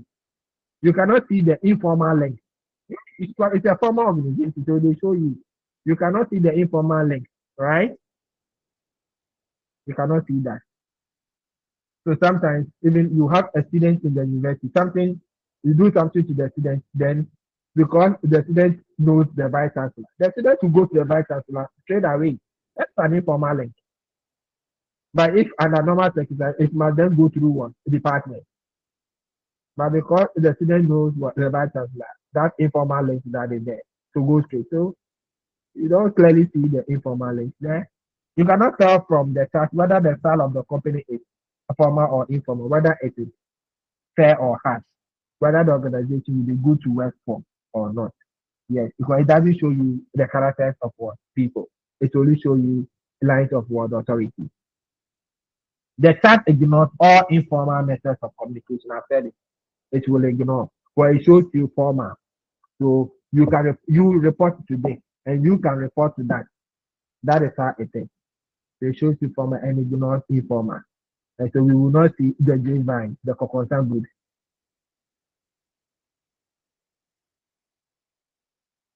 All right. Are there questions from each other? I need to finish this particular topic and start another one. Yes, please, Doc. Yes, go ahead. Please, I have a question about the matrix organization. All right. So when a worker leaves his immediate boss to come and join the new team, you said that the team too has a new boss. So who does he report to directly or take instruction from directly? Yes, because you have been released, right? You have been released into another group, okay? Because certainly before you leave your mother department, a letter is what written by an authority ordering the manager at that level to release you for a particular one project. And so that manager releases you into the hands of what a new supervisor or head. Okay. So then your second group, now you take instructions from there. Because once you have been released, then you take instructions.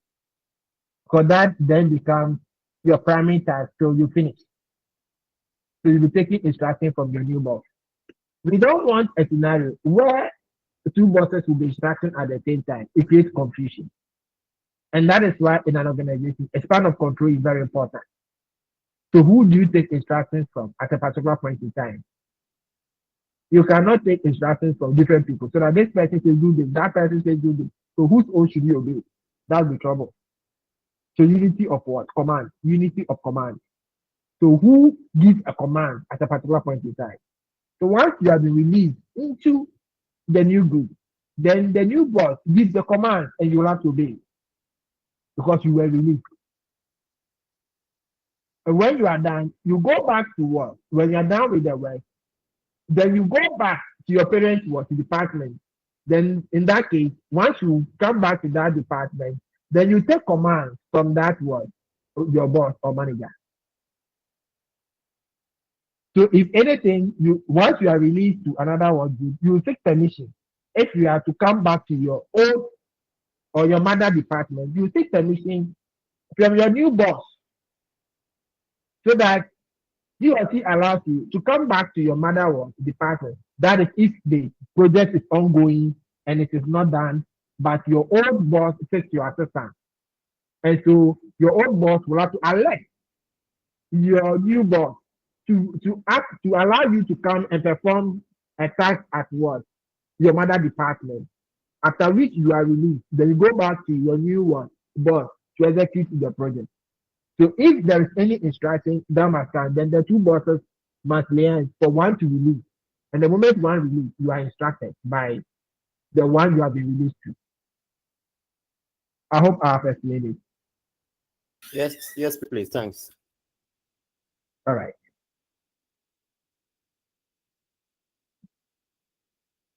All right. Another interesting topic issue we need to look at is committees, right? Because in an organization, sometimes we need to work, set up an interim work group to oversee certain specific activities, or as and when there is what a need.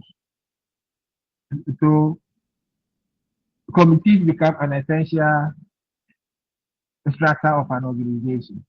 All right, where you have group of people meet by plan to discuss or make decisions for a particular work subject. So there is an issue in the school, you can set up a disciplinary work committee. So if it is mostly a frequent activity, then that committee becomes part of what the structure of the organization, and not just any ad hoc committee. But if it is as and when something happens, a committee is set up, then you will not have a committee that is permanently enshrined into the structure of the organization. So yes, if you look at Parliament versus War Committee, these are committees that are part of what the structure of Parliament, right? And then when whatever must be done, it will be done through committees and reported to the whole house.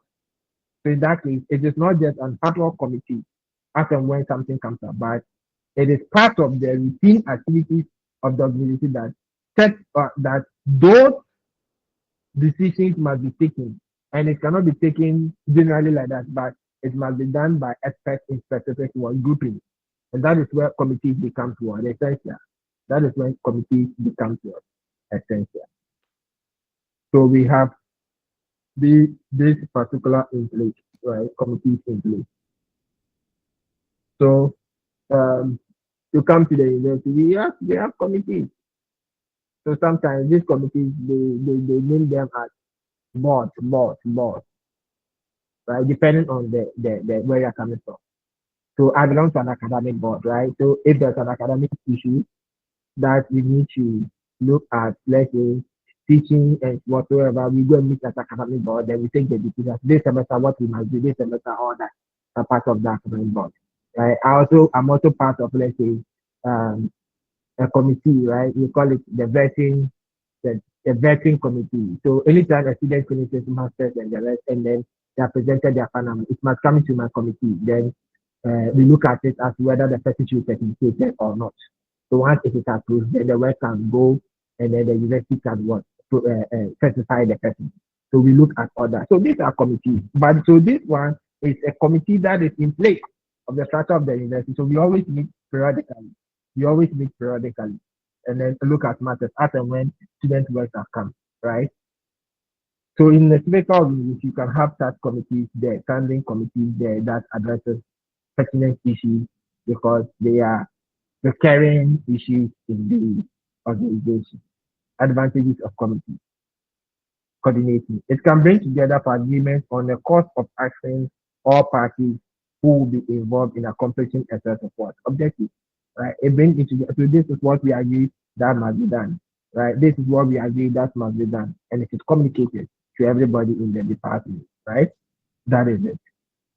Group judgment. Committees serve as valuable functions by providing means whereby the knowledge and abilities of several persons can be brought to bear on a problem.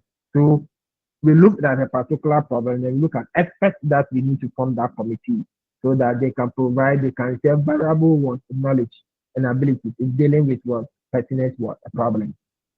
So as part of the university, my department, as part of the outreach committee, I'm part of the outreach committee. So we plan of what, yes, how we can reach out to schools and the rest in terms of the students that we need and all that based on expertise, right? So we have different people forming that kind of committee and we are in charge of that. So that is it. Then we have training of members. Yes, we get to learn a lot of things from committee.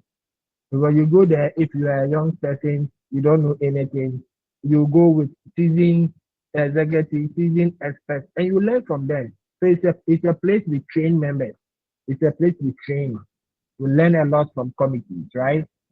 You learn a lot how to even communicate, how to share ideas and all that. You learn from all that from committees, right? So I'll talk about team members. I'll talk about communication. They are all advantages you achieve from being part of the committee. Of course, you always get to know certain information what must be done. You get to know because anything that it must be communicated to everyone. So that is it. There's cost involved, right? Cost involved. Cost involved. Because yes, they must pay you once you go for committee meet.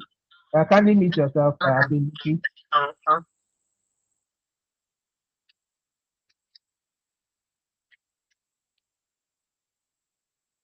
So there is cost, right? You hear people go for committee meetings and the rest, and they have to take tea. Yeah, they have to take tea. So you give them tea. That is cost. You give them allowances. It's a cost, all right? Taking allowances is a cost. You will have to pay.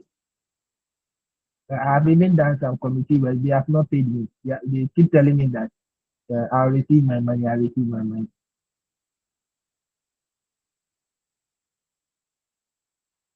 Yes, no action. That could be slow in action. Yeah, you have different people with different views. Mm, You can be conflicting views. You can talk and disagree and fight. There was one committee I was made part. We were asked to perform a task. In fact, it was supposed to take us 1 year, 2 years. In about 3 months, we go and then it's like nobody agrees. And that committee, how it ended today, I can't explain. Because no one seems to understand anyone. When you fight, when you are tired, you go your way. Mm. Different conflicting views. Then we have dominance of a few. Some people, hey, just like in any group, some people can dominate. I think they are the only ones who are intelligent. When they talk, no one should talk. So they can just be um, expecting everyone to obey them, respect their views. So domineering. No. And so it can jeopardize the whole activity of the group when you have domineering fellows or individuals. And some come with some political the members are often chosen to represent certain departments, not for their qualifications. So you see that this particular committee, the one who is maybe the chair, is because the person is politically was aligned. If you look at your capacity and all that, you should have been what in the chair, and that person has made a chair. So it can bring in some kind of public incentive, right? But I don't care about that. I don't care about. I go and I do my work, and then I go my way. A whole lot of problems.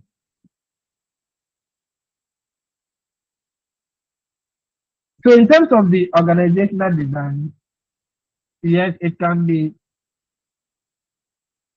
structured in such a way that it is so bureaucratic, as I said earlier, or it is organistic, right? That is so flexible to allow for some people to take decisions at certain points in the organization. So we have what we call the classical or mechanistic organizational design, and we have what we call the organic or organistic organizational design. So in terms of the organizational design, it can be mechanistic, very mechanical. You bend it and it cannot bend. You cannot bend the organization, which means that they are characterized by strict rules and regulations. Strict rules and regulations. Do I have a hand up? Okay. Strict rules and regulations. You don't joke at all. If you joke, you are in trouble. So much of what? Authority leading. And you have to move through a long chain of commands. A long chain of commands. And this particular type of organization was proposed by Max Weber. All right. And he termed it as what? Bureaucracy. Bureaucracy. Of course, bureaucracy is not wrong anyway. If you look at UCC like this, a very big university, if you don't follow some bureaucracy and people can take decisions at any point and at any how, if you don't take it, there'll be trouble. There'll be trouble because it's too big. And so if it is big, even dealing with one person is not easy. Then you're dealing with what, thousands of people and all that. If you don't concentrate, it's certain power. By the time you realize the organization will be collapsing because people will be taking decisions that will not augur well for the organization. So bureaucracy is not bad. All right. You look at the type of organization, then you see that for this, if we don't go strictly by rules, people will do anything and seriously will affect the organization. And of course, it doesn't mean bureaucracy also provides you with all the advantages. It can come with what some want it is advantages. So what I'm trying to say is that don't say that a bureaucratic organization is bad. No, it is not bad. All right. It depends on the activities of the organization. How critical it is that we cannot allow for mistakes. We cannot allow people to take decisions, sensitive decisions. But if you don't take it, there'll be what a problem in the organization and people will be suing the organization here and there. And so at a point, depending on the number of employees you are managing, the number of activities, how complex the organizational activities are, you might want to go for a bureaucratic organizational design. And this particular design is meant to ensure what efficiency. So because it's so complex, we need to put rules so people are here to try we are efficient. We don't waste our resources. We achieve our goals. It's to ensure what efficiency. The rules and regulations that are normally formulated in such organizations have everyone to be treated the same. To be treated the same. Because if you don't take the people about, you might treat people differently. So once you put down laid rules and regulations, then whatever that might be, then you look at what are the rules saying, and not because I like somebody.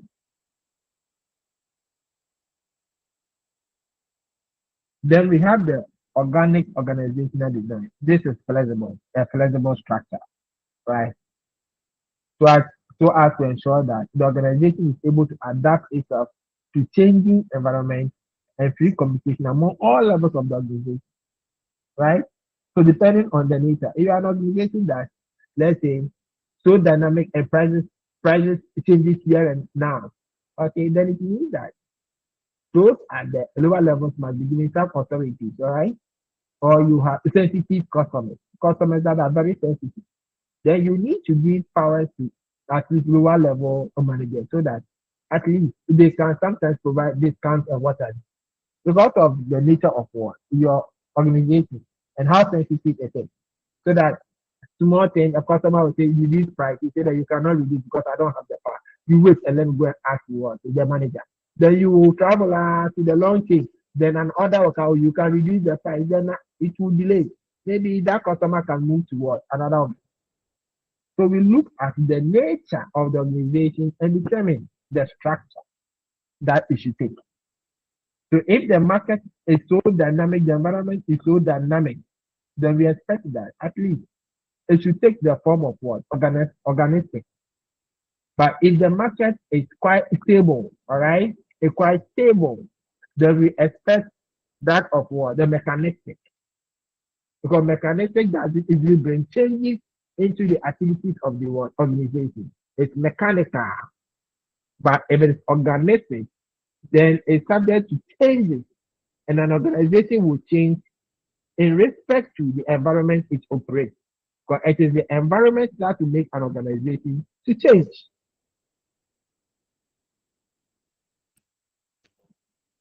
So one of the primary goals of management in this approach is to develop employee skills and abilities and to foster creativity as well as what efficiency, creativity.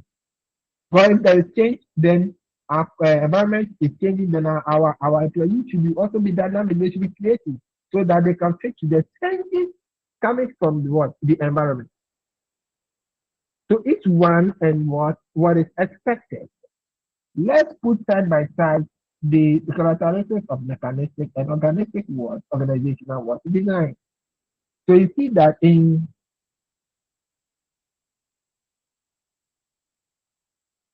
In the left one is at my headings are missing, but the left one is mechanistic and the right one is organistic. So in a mechanistic organizational design, jobs are broken down into small parts, and each worker does just one part of the whole. That's all, one part of the whole. But if it is organistic, workers are given a variety of tasks,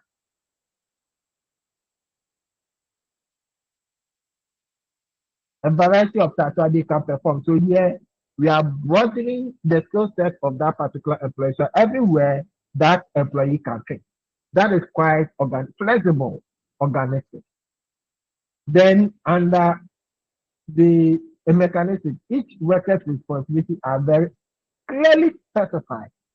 Your responsibilities are clearly specified, but under organistic, it's flexible.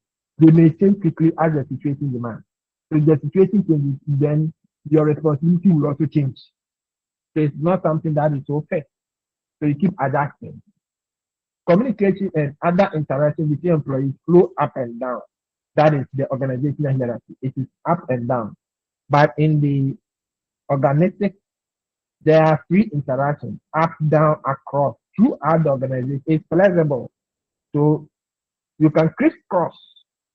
But in that of a mechanistic, it is up and down.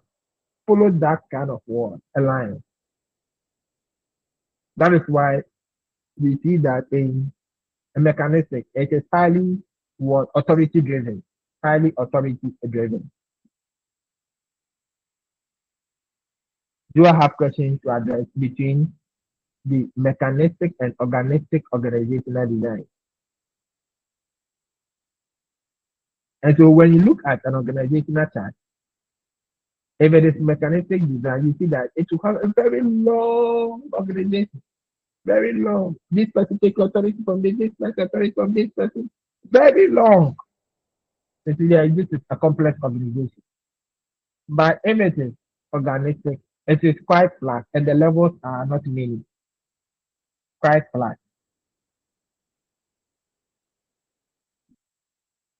All right. Now let's look at principles of organization. Principles of organization. We have what we call the principle of specialization. So yes, work has been organized, okay, and we need to manage activities. So we need to follow certain principles such that we can achieve our goals. And so you cannot say you've learned management and you don't understand the principles of organization. No, you must understand. But that is what will help you to manage activities, organize activities very well. So the first is the principle of specialization. The activities of every member of any organization group should be confined as far as possible to the performance of a single function. So everyone has what? A specialized function to perform. You are not a jack of what? All trades and a master of none. No, you are a master of a particular what? A trade. So a particular activity that you perform. Then we have the principle of coordination. And it's the idea that the purpose of organizing per se, as, as distinguished from the purpose of the undertaking, is to facilitate coordination, right? Unity of effort.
I'm back. I hope you can hear me. Yes, please, we can hear you. Yes, please. Yes, sir. So the principle that I was talking about, the principle of authority, we spoke about that of coordinating, right? Issue of effort. So we need each other to succeed. That is the principle of coordination. All right. So yes, in an organization, you cannot do it all.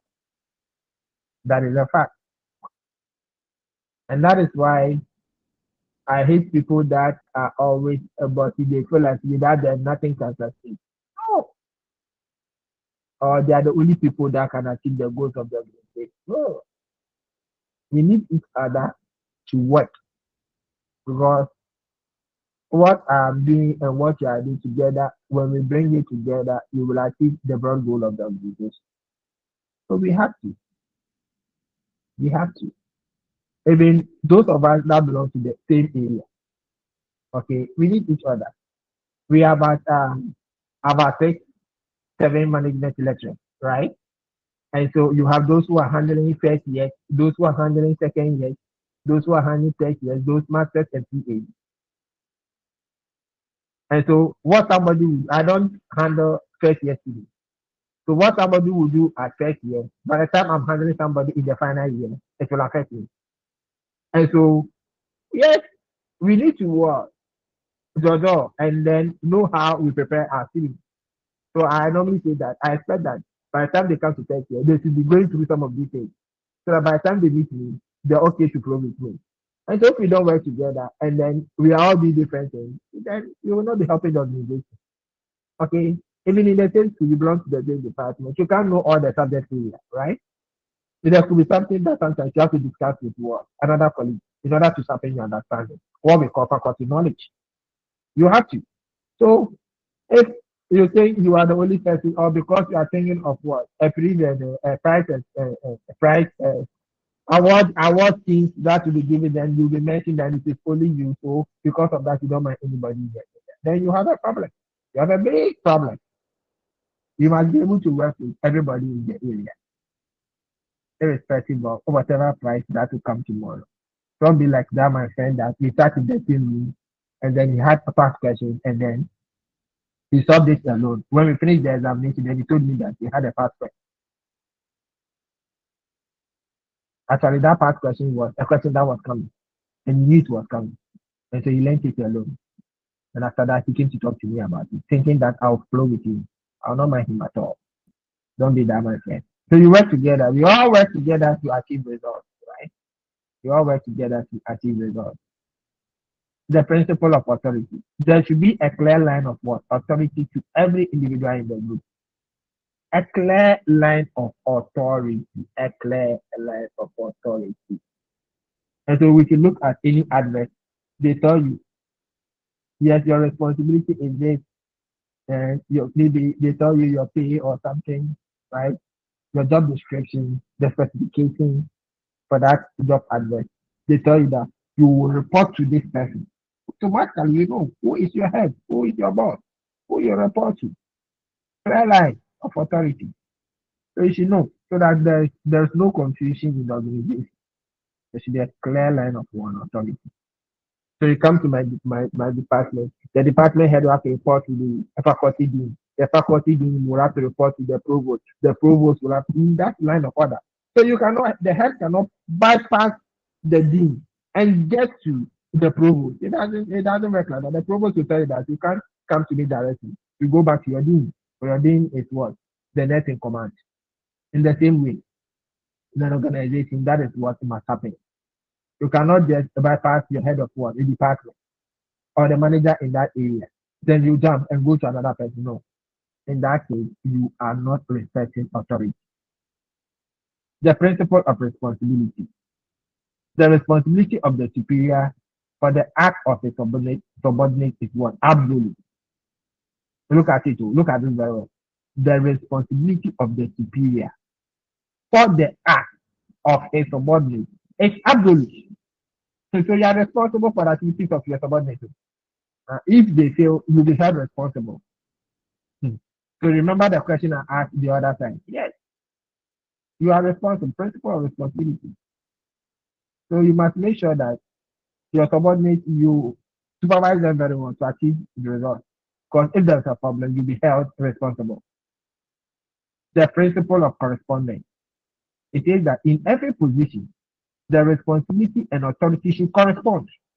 You don't give somebody a responsibility and you fail to give the necessary one authority. You have to. You have to. So I want coach rep to come and do some discussion for look. Coach I will not come giving you the notes. I say that go through with them and tell them that they should do ABC. I will inform the class that the coach rep will come to do ABC for me. Once I've told the class, it's enough authority. It means when the coach rep comes to do it and then somebody decides to fight the coach rep or do something against the coach rep, then the person is in trouble. It means that the person is indirectly disobeying me. So you see, if I tell the coach rep, then I don't inform the class. Somebody can even disobey because the person is not in the know. As the coach rep has been given that kind of authority to do it. So when you communicate so that people respect the span of control. The number of people that a supervisor must directly supervise, right? So it is expected that if you're a supervisor, you have about at most 6 direct subordinates. 6 direct subordinates that you supervise. If you have too many, it will be problematic. So at least 6 is okay that you can supervise effectively and efficiently. That is the span of control. If there are too many, you may not be able to perform your supervisory function very well. In some of the subordinates will be doing things that they like because already it is too much for you. So it is very important. Any question in terms of the principles of organization? There are many. There are several of them. There are many. You can read. There are several. Just a few that I have listed here. There are many. Because I didn't even see unity of command. I didn't see unity of command. It's part of the principles of organization. Unity of command. That's something. There are many. And so you can read on the others. Unity of command, right? Unity of direction. Several of them. The scalar chain. Several of them. So you can read. Now we turn our attention to the delegation. In fact, in part of the organization of management of an organization where work must be performed, work is structured. In fact, one person cannot perform all the tasks. And so some of the tasks must be delegated. Some of the tasks must be delegated so that you give it to other people to do it for you because you cannot do it all. When you do it all, you die. Right. So in a management organization, delegation is very important. Right? Delegation. And so you give people tasks to perform, then you give them authority to execute it. So that is what we saw in the principle of correspondence. In every position, the responsibility of authority should correspond. So in delegation, you give people tasks, you give them the necessary authority to execute it. So it's simply the passing on by one person to another, authority or responsibility for a given task. Authority or responsibility for a given task. So once I give the task, I give the authority. So then the person becomes accountable because I'm giving an authority to execute the task. But the overall accountability there will rest on what? The one who delegated, the delegator. The overall authority will rest on the delegator and not the delegatee. Effective delegation requires patience and an initial investment of time, especially with new subordinates. If you don't train your subordinates very well, it will be difficult to delegate you. You'll be afraid that they'll do the wrong thing. You'll be afraid because you have not trained them very well. So you'll be afraid that, hey, no concern.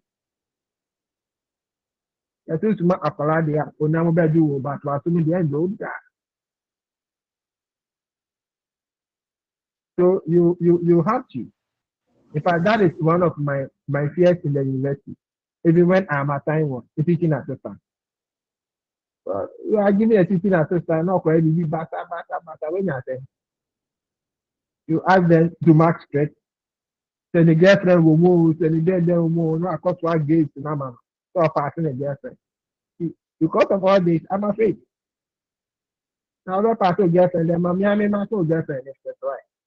Miami, my dear.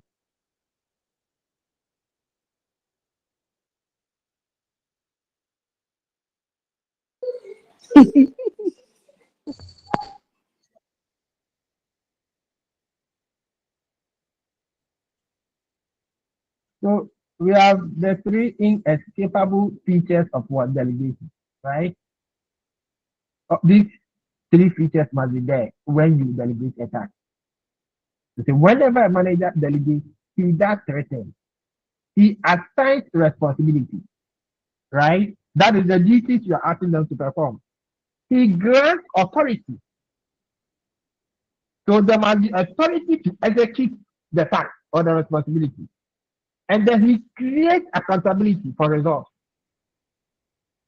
So you see that if you have not delegated, on what basis do you take for accountability on what? Your subordinates. You cannot take for accountability. And that is what I said earlier when we were looking at the issue of what? The management.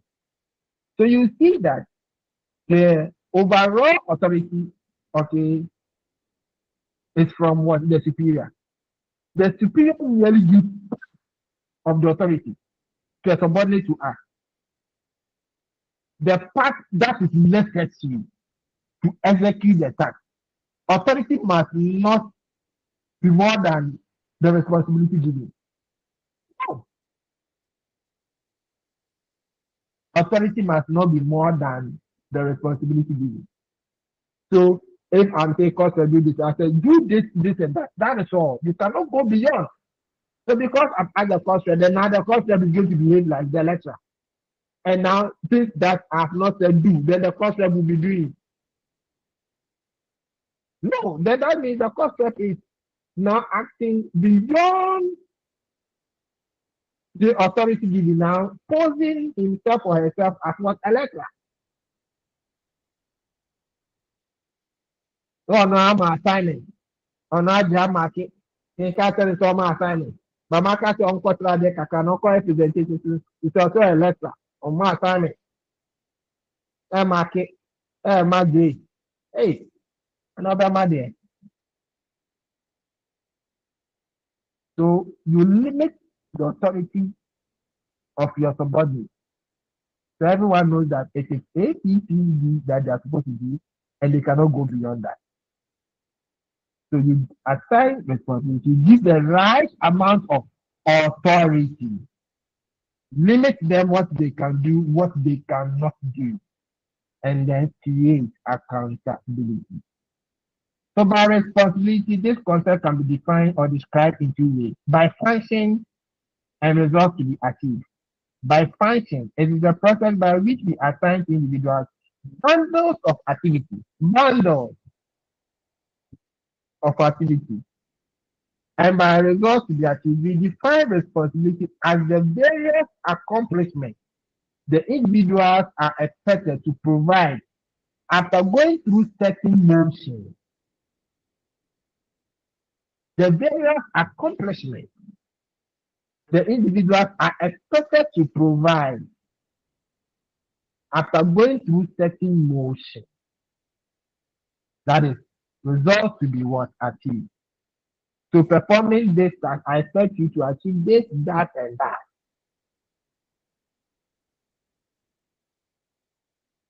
Authority is the right to take action or make decisions that the manager would otherwise have done. If we assign a man a responsibility, it is obvious that we must give him all necessary authority to carry them out. All necessary authority. Necessary. So you give that part of the authority that is needed to execute. And then accountability. This is the moral compulsion felt by a subordinate to accomplish his assigned duty Without accountability, there is no true what? Delegation. Without accountability, there is no true delegation. If you give the task and then you don't give what? You don't make the person accountable to you, the person will do anything. The person will do anything. So you give the responsibility, you give authority, and you add accountability.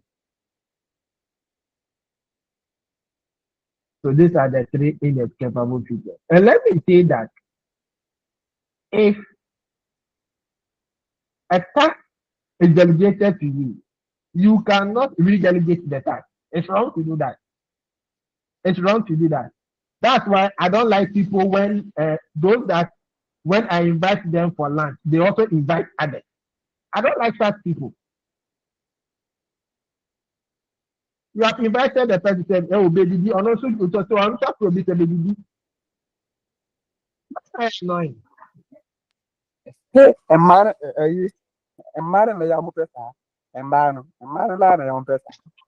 Oh, man, oh, my yes, sir. There was a friend that where was that? We had the Apache 9. Then I invited a lady friend of mine. Then when she was coming, she also invited the sister. Aha, some kind. Some kind of the wire. We like I say of the work. So budget no. When you need ya, like a work. Maybe when he goes, he will get a company to escort him. To get a company, but who am I?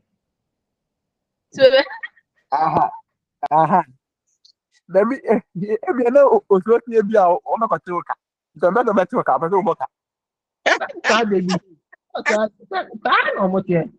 So me, I keep saying that in this world, if you want to understand a whole lot of things in life, look at women. It is enough for you to understand things. So I'm a different creature. I'm not doing too much.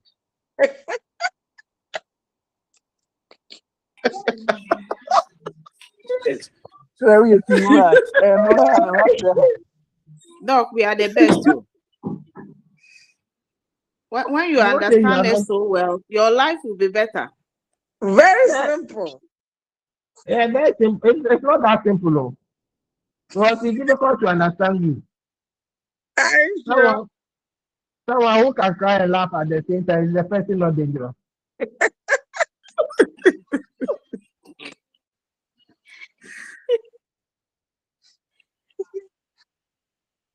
Touch me, it means don't touch me. Don't touch me, you have problems.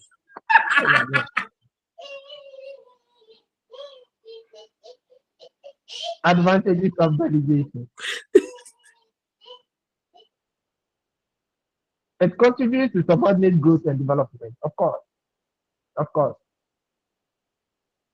The task that a superior person will perform, you have been asked to what? Perform the task. That's development too. Tomorrow, maybe your superior has gone on leave or retired. You can be what? Be promoted to that particular position because you can do it. So it's for development. So if a superior is delegating task, you don't say that, oh, me, I'm tired, me, I cannot do it. No. Note that you are being prepared for that position or a higher position, or you are developing yourself to be able to fit in a similar position, even in a different organization. Because you have been doing it, you know. So delegation is very good. It's very good for what? Development. It ensures maximum utilization of the skills and abilities of subordinates. For the mere fact that a person is a subordinate doesn't mean that that person cannot do a lot. No.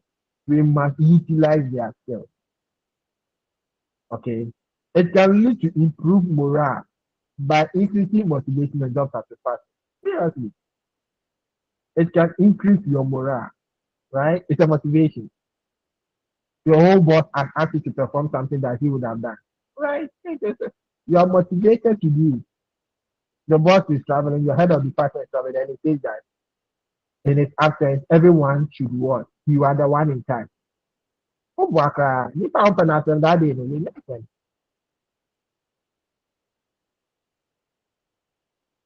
So at least it brings that kind of motivation. It frees managers from day-to-day routine duties and enables them to concentrate on more of their time on non-program activities. So those that are routine, normal work you take from your boss, then they can think about those that are critical, decision making. Then they can focus on those ones. So that is what the delegation does. It frees you, okay, to then focus on the serious one, organizational activities. Advantage. Reasons for what? Lack of delegation. Why some people will not delegate?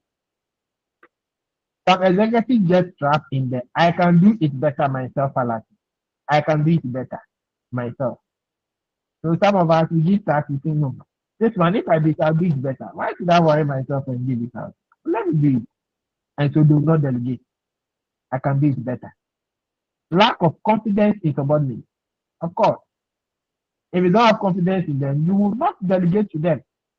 I think last 2 years, I was giving a teaching assistant a first class student. Very lazy. Very, very lazy. If you give a person a task that must be performed in 30 minutes or the 3 days there, and the way he will do it, in fact, I didn't have confidence in him, so I decided not to give him any work. So for working with me, actually, I did not really allow him to do any work. I rather do my work myself. So he was much more redundant than me. Because I very, very lazy. You who first class is very lazy, sir. And the way he does his thing. So yeah, anything he would do, I would not appreciate it. So I didn't have that confidence actually in him. So I wasn't able to use it. So that year I really suffered. I did everything myself. The class, I don't come to class. I'll cancel my class. Because I don't know the sort of substance you do to my students. And so I'll with bad substance.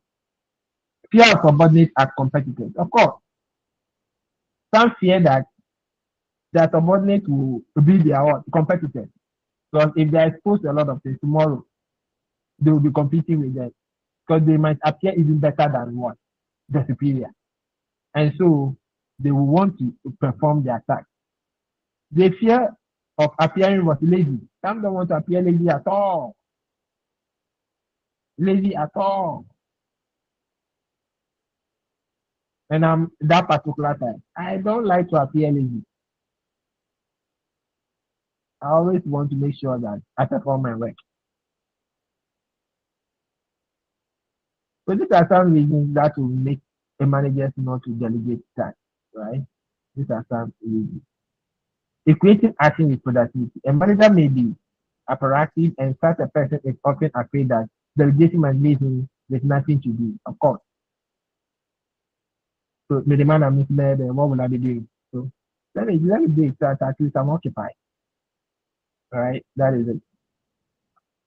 So note that these are some reasons that will make a manager to delegate.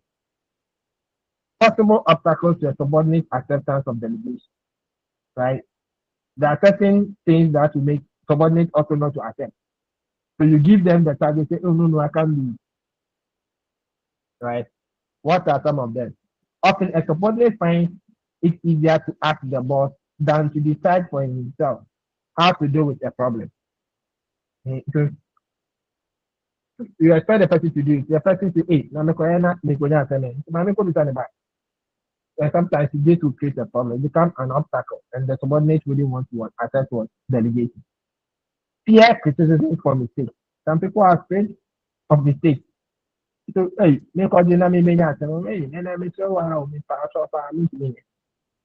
a lack of self-confidence may hinder them from what accepting what delegated.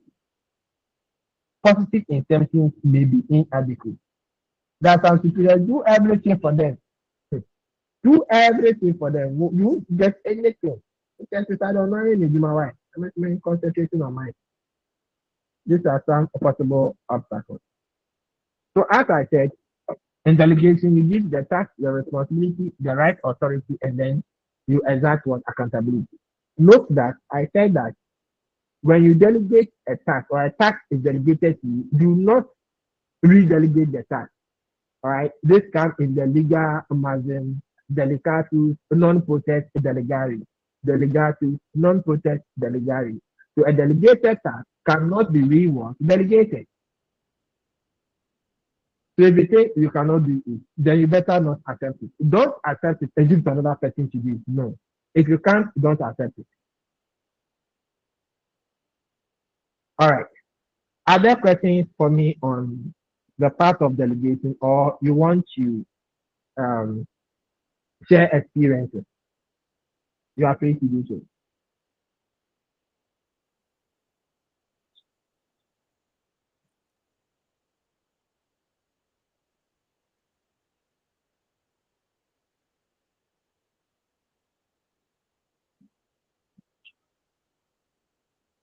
All right. Yeah, Doc, Yes. can I come in? Yeah. Yes, you can. A delegation on the part of the subordinate, just as you spoke of. Yeah, sometimes it is so. Some, let's say, managers will delegate a subordinate to do certain things for him on his behalf. As the subordinate gets to play the role of the manager, when there's an issue the manager tends to forget that maybe it is based on his activities that his subordinates have been doing that has made him not to also fulfill his side. But when there's an issue and you don't support your subordinate to, you see, another time again, when you have something you delegate your subordinate to do, you wouldn't be willing to do. So these are some of the issues too. Sometimes they will delegate the subordinate and he will do all that he has to do for the manager. But when it comes to the subordinate having issues, not able to fulfill his work, his or her work, you see that blames are being apportioned. He tends to forget.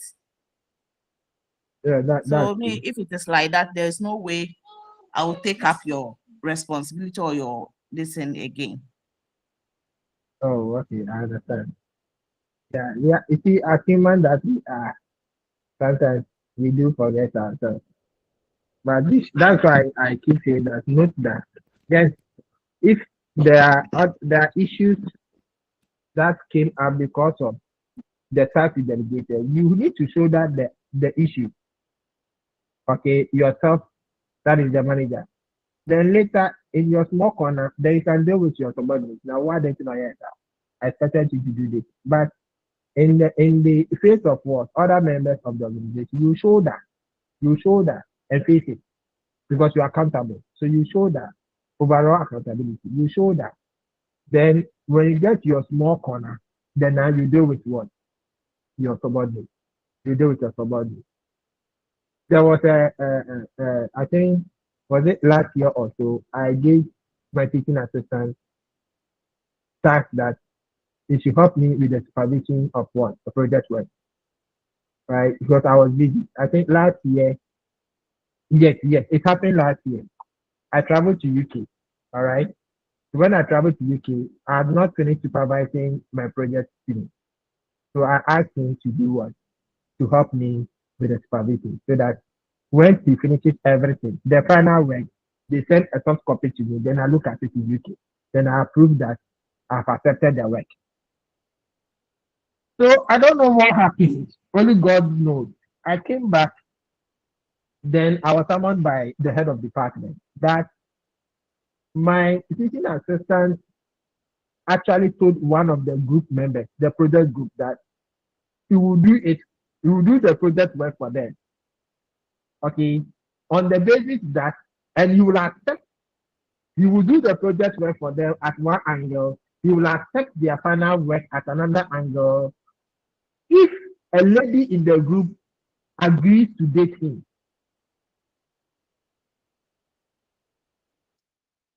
and this issue, therefore, it became a problem. So when I came, they were questioning me why this thing happened. Then I had to show that on. I was like, no, I don't. This is not true. My teaching assistant is not like that. So I have to then speak in his favor, and I have to then track the case. But I needed to track the case, so I tracked the case. So it was later that I invited him secretly. All right, I invited him secretly and asked him that I've heard this and that. You should tell me the truth. Is it true that he did that? Then he said no. And then he explained the circumstance to me. And on the basis of what he explained to me, then the lady is wrong. Right? The lady, what happened is not what I was informed. So I will have to shield. So in fact, you will shield in front of what? Authority. Then when you finish, then you meet the person as one corner, no designer. Okay, so yes, I don't know what you need to at that point.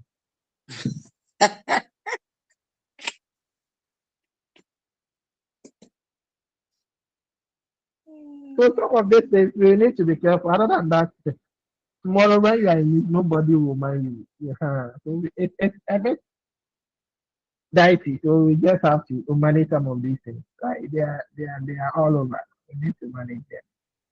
All right. Centralization and decentralization. Right? So all these are matters of what? Organization. All matters of organization. Matters of organization. We are talking about authority, moving from top to down. We are talking about who possesses the highest authority. And we are talking about how authority is diffused in an organization. This brings us to the issue of what? Centralization and decentralization. So in a centralized organization, high-level executives make most decisions and pass them down to lower levels for implementation. Meaning that authority is concentrated at the top. You are not given authority to take decisions. All you do is you implement the decisions.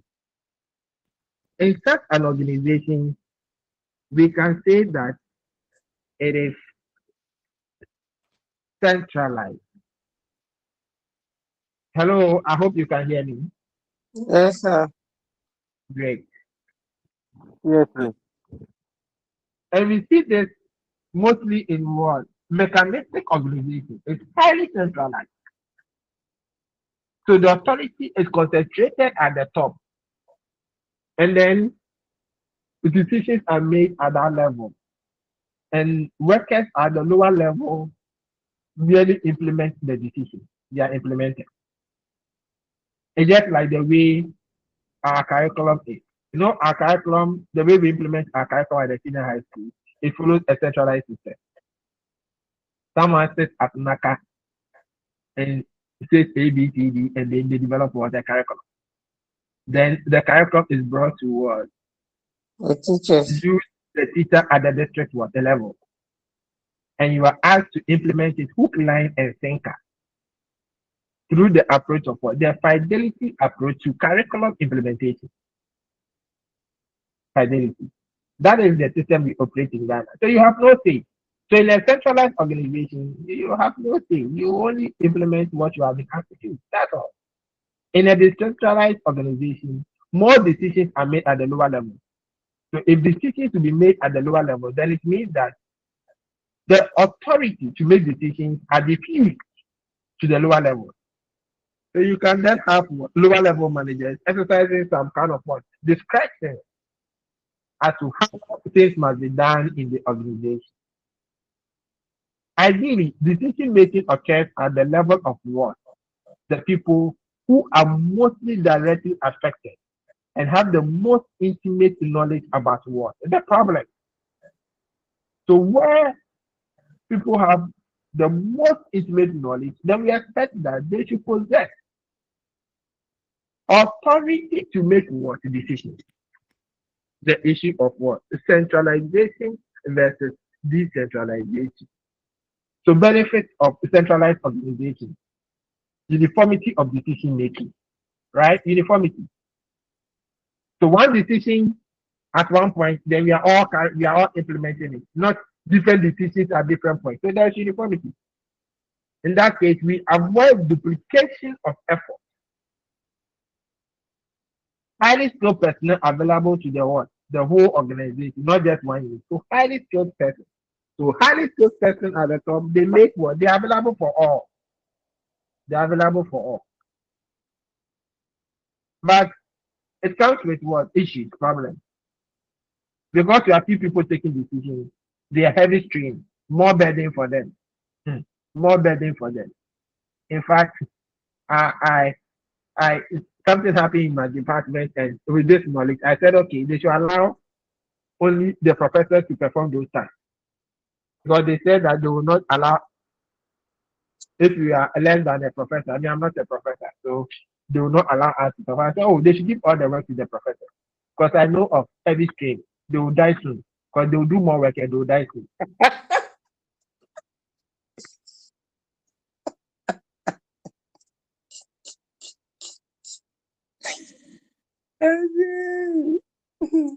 My head of department didn't agree with me. I said, but it's a matter of policy, so let's respect the policy. Let's respect the policy. So let them do all those tasks. They said that if you're a senior, you can do it too. So let the professor do it. If they start that, you will understand why we must come. Sometimes people, the way they use some kind of blanket policies and the rest, we are all there, we are all watching. Difficulty in communicating with what seniors. Difficulty, yes, because there's no time. The motivating influence for all but what the senior managers. It's not the motivating. Too much power given to a few individuals. Power corrupt. Right? Too much power is corrupt. So people start misbehaving. Look at people that are misbehaving in various positions. Too much power. So they think they are above what the law. Yes, it makes them corrupt.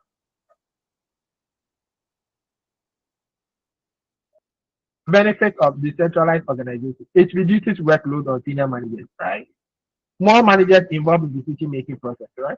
So more managers, in fact, you have different opinions, diversity of ideas. This is better. Of course, we are talking about more in terms of rich experiences coming from different managers and not just a blanket more. Because the guy says that into could make AI, right? They say that two heads are better than one. But we can have two foolish heads. Yes. Yes. So of course, more the better. That is simply to say that more experienced individuals, experienced managers, right? They can bring together better decisions, right? Decisions made by managers who know the situation. What is decentralized? So the problem is those who understand the problem, give them the authority to take what? The decision.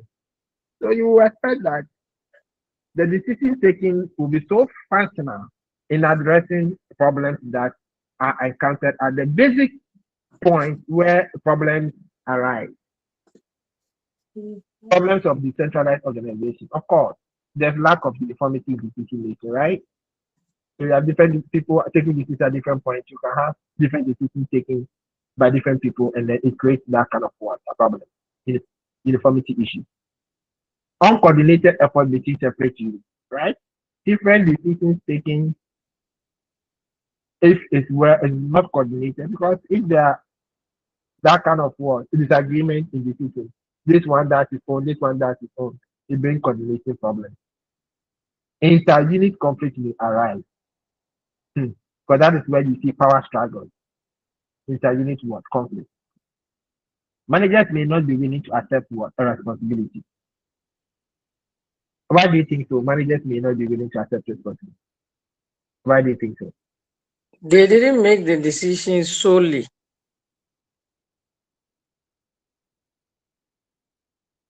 They didn't make the decision solely. So because it's being made by other people, then it is possible problems may arise, right? And so why should I accept responsibility for whatever action? All right, that's good. Other questions for me to address?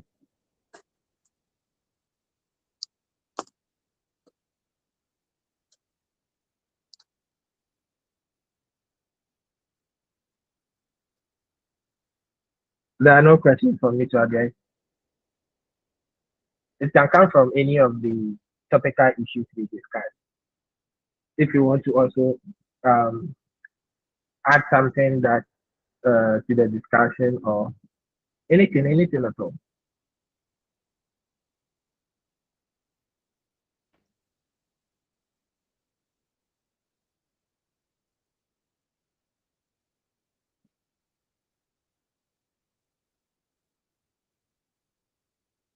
All right. So I think we are good on the issue of management and organization.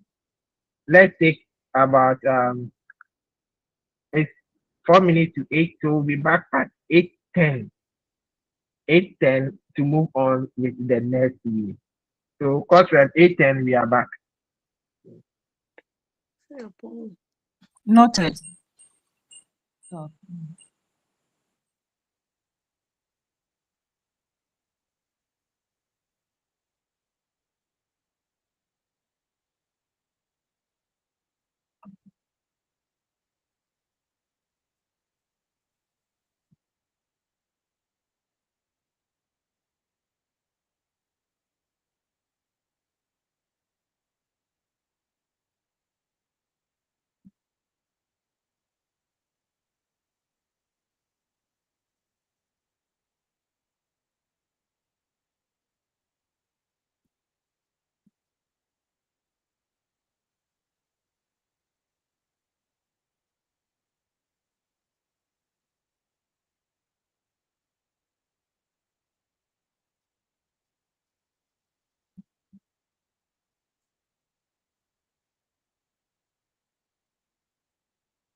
All right, I think we are back, right?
Oh, I hope we can continue.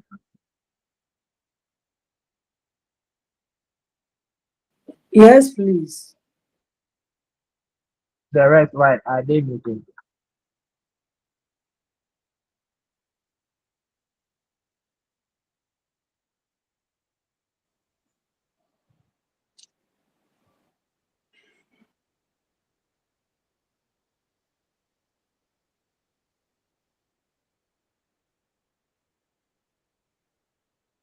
Please, kindly alert the rest of it.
All right, so I think we can continue.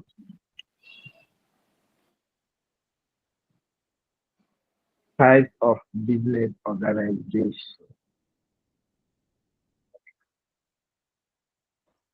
Types of business organization.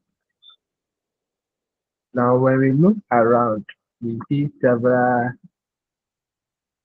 businesses managed by different organizations. In this particular unit, we want to understand the various types as to whether this business organization is a sole proprietorship business, as to whether it is a partnership business, as to whether it's a joint venture, as to whether it is a company. We want to understand.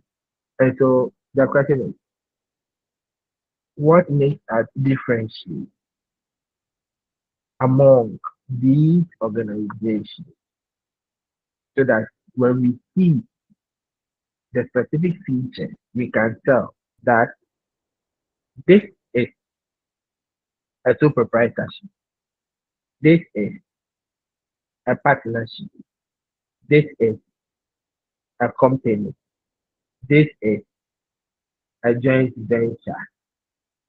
We need to find out or identify specific characteristics among these types of business organizations to be able to do. And three critical issues that we can focus on. Three critical issues, right? One, how it is financed. How is this business organization financed? Okay. How it is managed and who owns the organization. So issue of ownership, issue of finance, issue of management will help us to really identify the type of business organization we are dealing with. So in looking at the types, the first and the most commonest in Ghana, we can talk about the sole proprietorship. The sole proprietorship. In terms of ownership, right, it is by one person. It is set up with only one owner. So in terms of ownership, it is one person. And we see it as usually what? A family business. Most of the family businesses are sole proprietorship businesses. For instance, opening Yadon called a hardware dealer to trade as Yadon Enterprise. So we call Inipa Bakodia. Many small businesses such as market traders operate as what? So traders, market traders. So you go to Bakola, it's so traders to a tabletop business or sole proprietorship. So it is set up with only one owner. And it is set up with only one owner. It is one person that provides the funds. And one person to manage that particular organization. And so it qualifies as what? Sole proprietorship. And normally funds come from personal savings or family contribution or funds from friends. Because in such a sole proprietorship business, because of the relatively small capital that is needed, normally from friends and family, an individual is able to raise that small capital to start a business. And because in most of the activities that or businesses that we see single individuals handle, they are not activities or businesses that are so capital intensive. And so they can easily reach such families on a small scale rather than a larger scale where they would need a financial institution with high collateral in order to be able to secure such funds. So normally, the sole proprietorship businesses are able to take funds from family, friends, and the rest. But of course, we have now the microfinance trends that actually support the proprietorship business. Okay, so it's not that of what a huge capital sum that is so what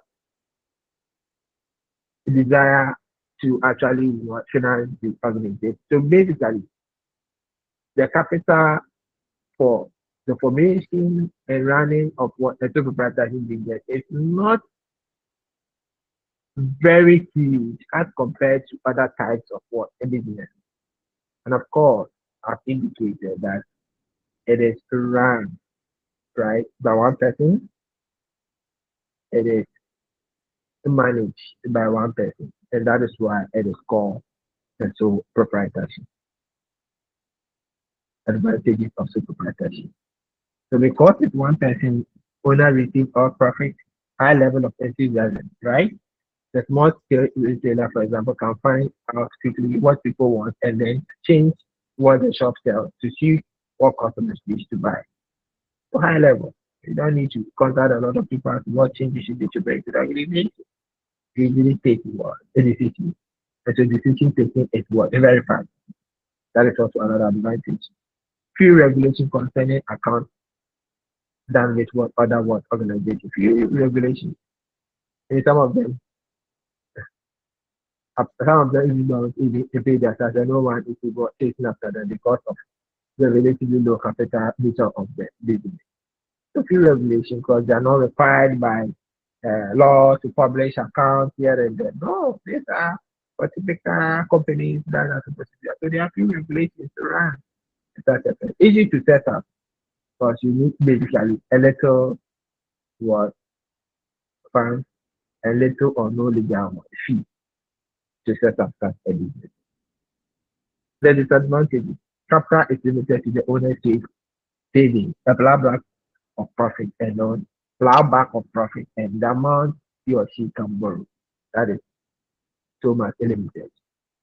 Of course, because they are not able to raise collateral, so they cannot secure huge funds to run their organization. So their little savings can actually do the job.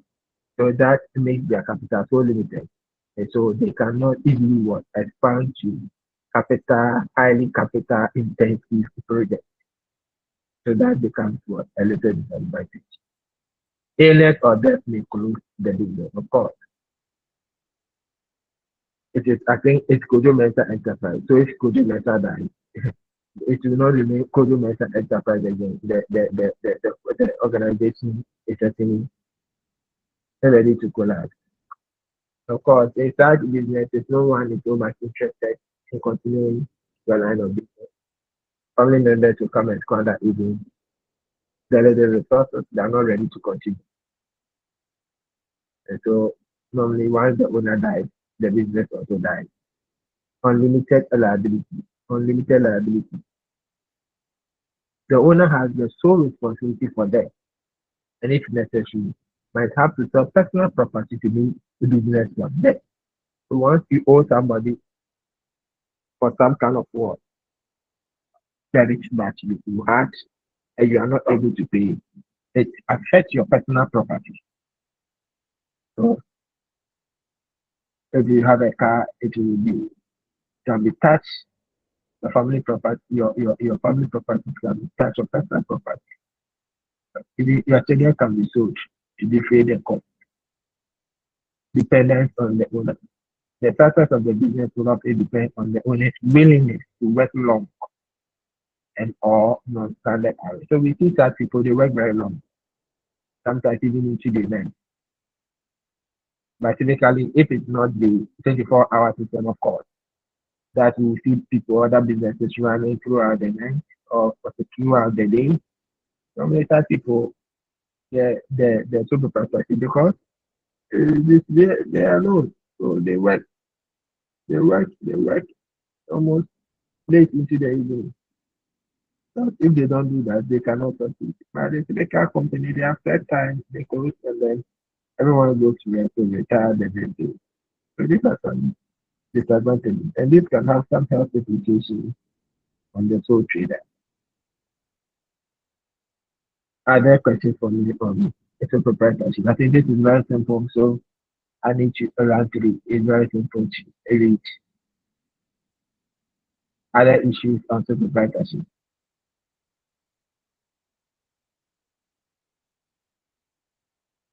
Yeah, uh, the disadvantages of sole proprietorship, where you said unlimited liability, does that mean that Mhm.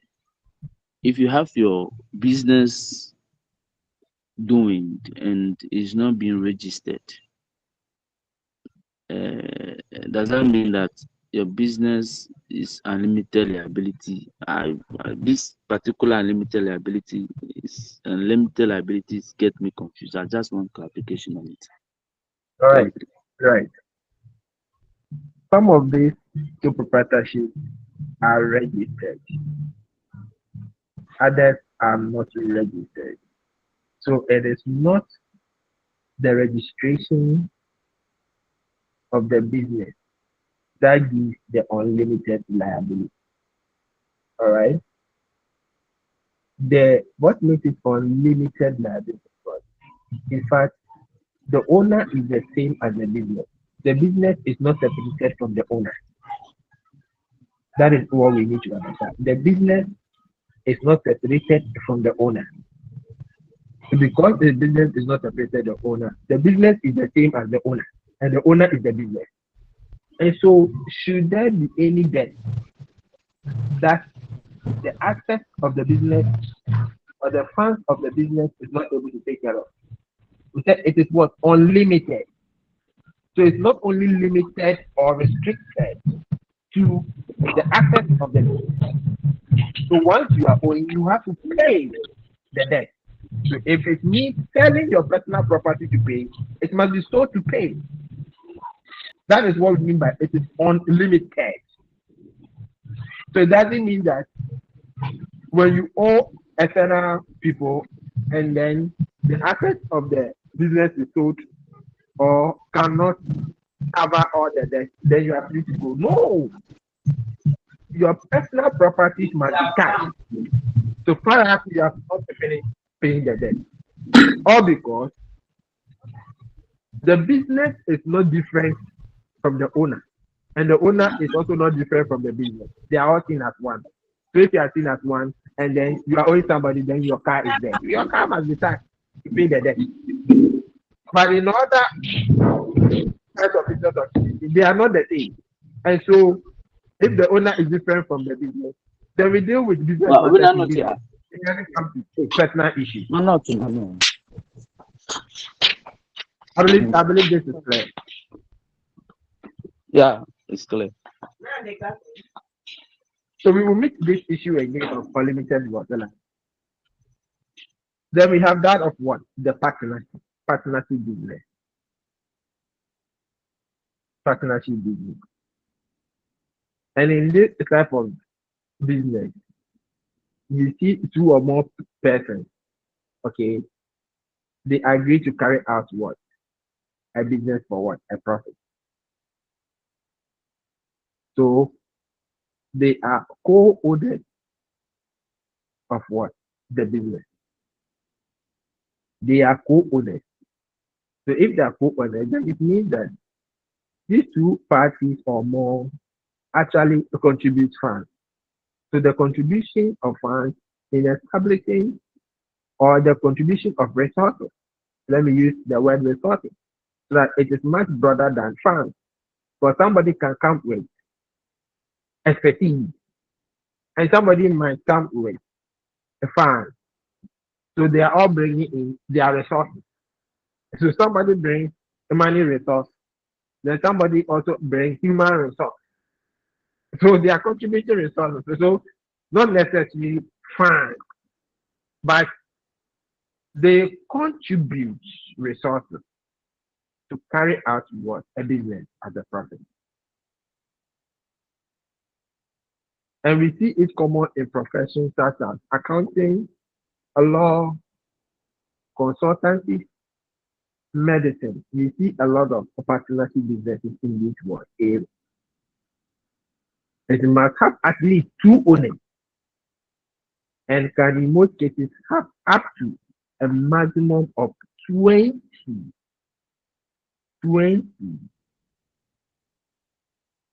But there are exceptions to firms such as accountants and solicitors, for which there is no word, illegal element. In Ghana, it is governed by the Incorporated Private Partnership Act 1962 at 152. We need to check if this act has not changed. I have not checked, but I think it is correct. But I'll confirm this particular act. But I request from you to also check the act if it has not changed. Type of partner. So we have the active partner who works day to day in ensuring the success of what a business. So they don't just contribute their resources or capital. They also partake in the day-to-day activities of the organization. But we have other partners that they do not. They are athlete partners or dormant partners. All they do is they contribute their capital. They don't have any business in the day-to-day operations of the business. They wait to receive their share of profit at the end of what? Business activity, and are protected by limited what? Liability. They are protected by what? Limited liability. So in case the partnership business is not able to defray its debt, you can't touch their personal property. You can, because they are protected. So by law, you can't touch their personal property. They can only lose the capital that they have contributed into what? To the business. And it ends there. But any debt that the capital of the partnership business is not able to what? Defray, it will never extend to their personal properties, unlike that of what? The sole proprietorship. Then we have the general partner. Okay, they take full responsibility for financial debt in the event of what? A bankruptcy. Right? They take full responsibility. So such a partner is not protected by what? A limited liability. So in case the partnership business is winding up and they are not able to pay their debt, then the general partner's personal properties can be taxed. Personal cars can be sold. Personal houses can be sold in order to pay for the debt of what? The organization. Of course. And so you also expect them also to take more incentives in terms of share of what? Profit than that of what? The dormant partners who are protected by a limited liability.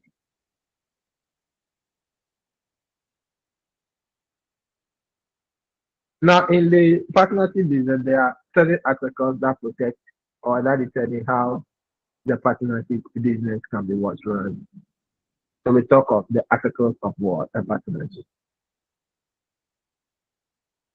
And it specifies exactly what? The provision. The partnership relation is based on what? A contract among what? The partners. It's a contract. And this contract may be either expressed or implied. Right? Expressed or implied. If two or more persons actively engage in business together as co-owners without making an express agreement, either in oral or in writing, the law implies a contract and a partnership exists. Once there is what? An agreement, whether it is expressly what? It is orally stated or in writing, it's the law treats it as what? A partnership.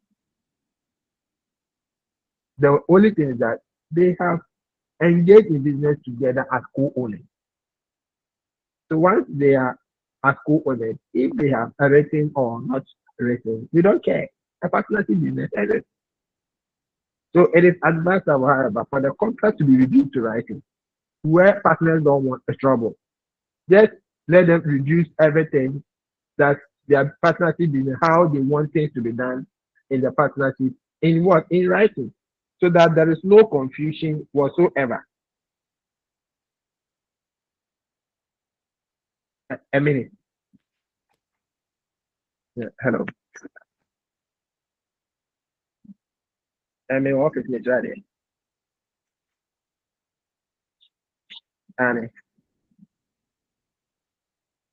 ọfa ka ne ba to obi a ọtọ kọ wọ ase kaa menim ade a ɔhwehwɛ.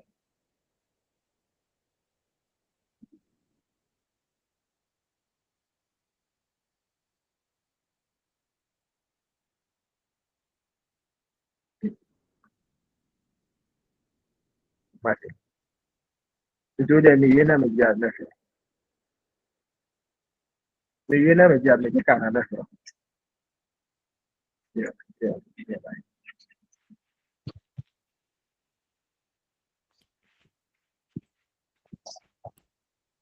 Sorry. Because I really advise, it is really advisable that it is put into what writing. My sister in fact they entered into a partnership business with a friend, and uh they were into laboratory services. And so my sister is not having the expertise in that area, but she had money to open the business. So she contributed to buy the machines and everything. Then she brought in somebody who has a license in what a lab business. So the person was able to acquire the license.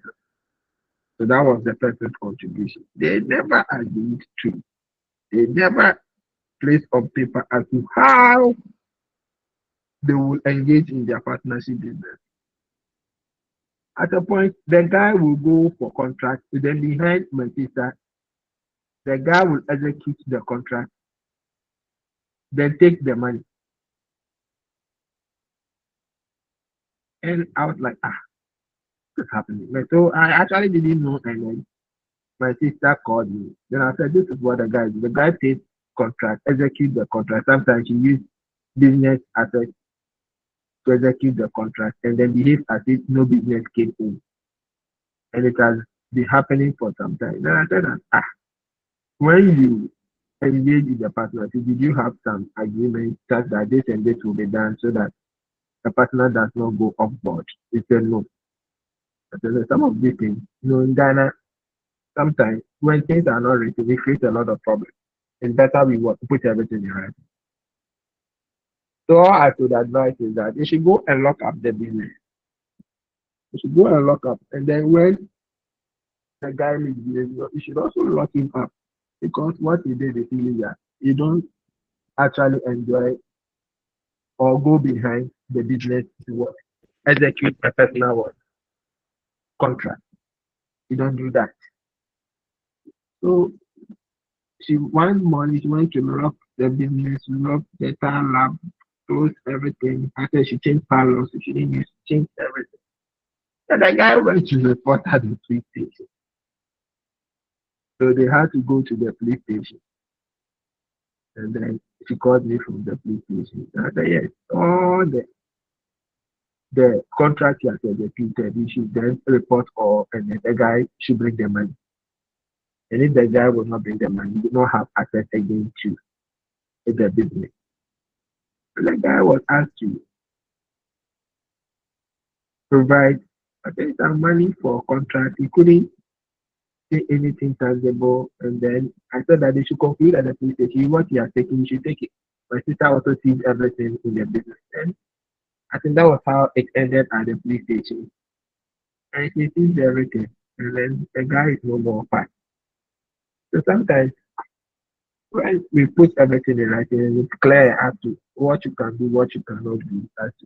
even how we share profit, because sometimes we may not share profit equally and all that. So for me, I believe everything should be written, even though there are law that when it's not written, the law then assumes what must be done.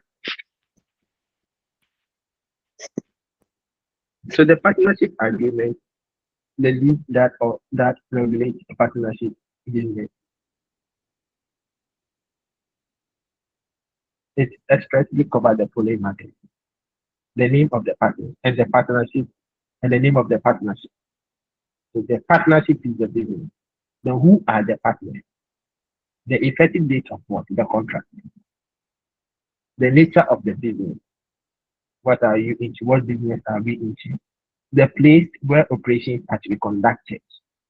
The amount of capital contributed by each partner and the valuation to be placed on assets invested. So if you invest an asset, what is the value of that asset? So because tax then becomes your contribution. That is why I said it's not only funds. So somebody can come with an asset. I'm using this just like in the case of my sister, she bought the machine. And so the value of the machine is your contribution. The rights and duties of the partner, what a partner can do and what a partner cannot do. Right? The date when the books are to be closed and the profit ascertained and divided.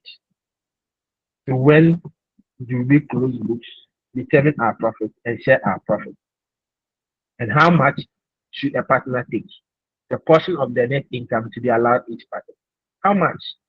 So we need to quantify our contribution. So because I contributed more than you, then I take more than you. I take more. How much do I take? Is it 50% of the profit? Is it 50% of the profit? Is it 35? Is it 40? This must be determined at the point of what? The partnership agreement. It must. The drawing to be allowed each partner and the penalty, if any, to be imposed because of excess withdrawal.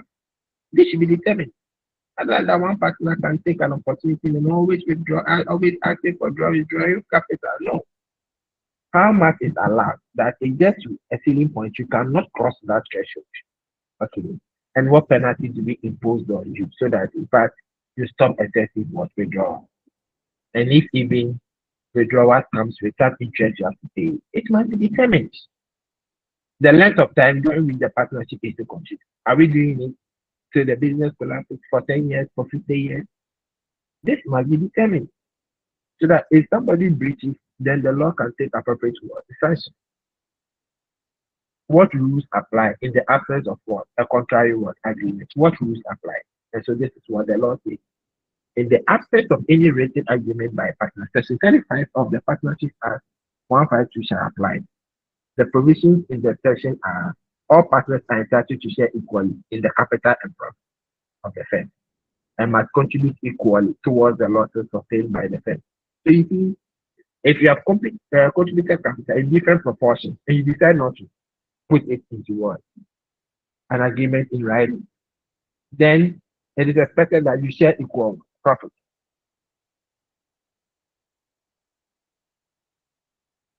The firm must indemnify every partner in respect of payments made and personal liabilities incurred by him in the ordinary and proper conduct of the business. So, as part of what business activities, I take certain actions that brought some losses to me. Then the business must pay me. Partner making for the purpose of the firm any actual payment or advance beyond the amount of capital which he has agreed to subscribe is entitled to interest at the rate of 5% per annum from the date of payment of advance. And I think this is clear. So you make an advance payment beyond your capital contribution that attracts, so it's like being an additional capital for it to attract a rate of what? A 5%. Every partner may take part in the management of the business of the firm. No person shall be entitled to remuneration for acting in the firm's business. So if there's no writing, then it means that nobody is paid remuneration. Because a partner can be paid remuneration and in addition, part of profit. Because it takes remuneration as working for the partnership and then take part of profit as an owner. So if it is not put into writing, then the law takes it. So if you don't want trouble, then you put into writing and determine exactly what must be done, so that the law will not take some entrenched position in actually sharing profit and other assets in the what in the partnership business. No person may be introduced as a partner without his consent and the consent of all existing partners. So if a partner must join, then every partner in the organization, all right, must be informed that we want to bring in another one, a partner. So looking at the rules that apply, it will be better, okay, to actually put into writing what how you want to run the partnership business so that one person doesn't take an undue advantage. What are the sources of the advantages of partnership? The sources of capital increase, right? Because you have two or more people contributing. So relating that to sole trader, then you expect them to have what? A relatively what? A larger capital than that of what? A sole trader. Fewer regulations. Legal formalities and expenses are few compared with what those for creating what a company. So in relation to sole proprietorship, the sole proprietorship is better with what legal formalities.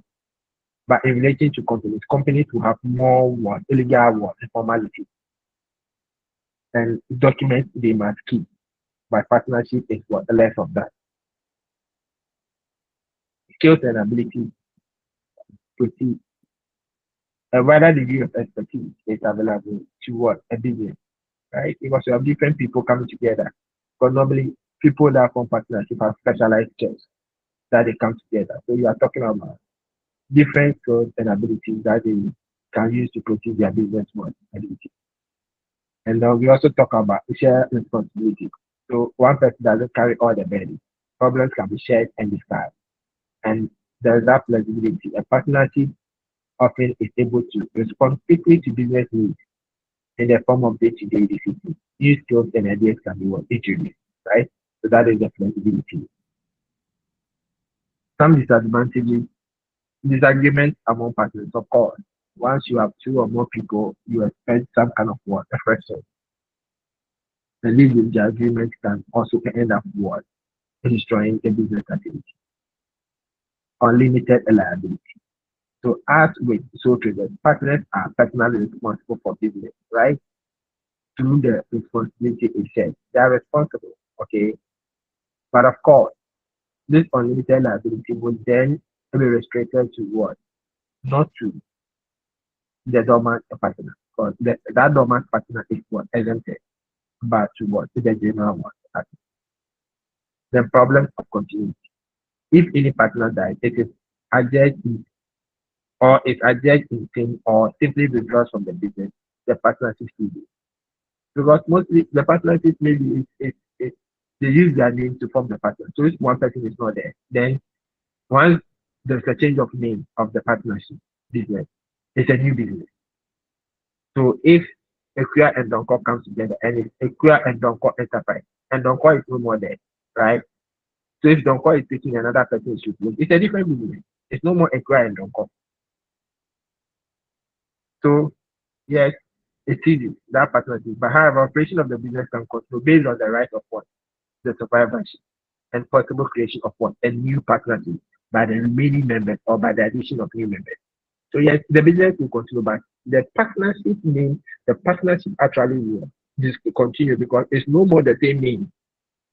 But the survivors can continue the same partnership under what? A new name. Each partner bound by contract of others. Yes, the harmful actions of one partner must be borne by the other partner. And that is the issue. So someone goes into a bad contract, it affects the entire partner's business, and you are also supposed to respect that. Right? Compared to companies, they also have limited source of capital, right? Because they cannot flow share, as a company would do to raise more capital, right? And so they also have limited sources of what places that they can borrow funds, and then the amount that they can borrow at a time. Because the amount that A typical company can borrow. A partnership business might not be able to borrow up to that level. All right. And so that is the disadvantages of what I think we want to end here so that God willing, um, next week we continue from companies and finish everything on types of business organization, and then we can move on to another topic. Since we have, I think, 4 weeks or 5 weeks, we will need to not waste time on some of the issues. But for today, it is okay. We can end here. If there are questions, please do ask your questions and let me clarify.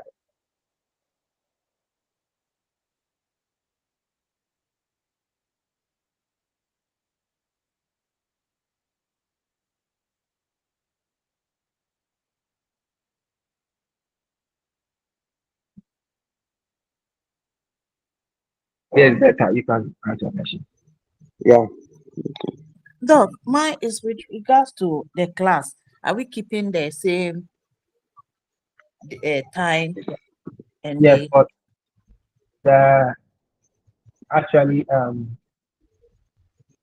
today like this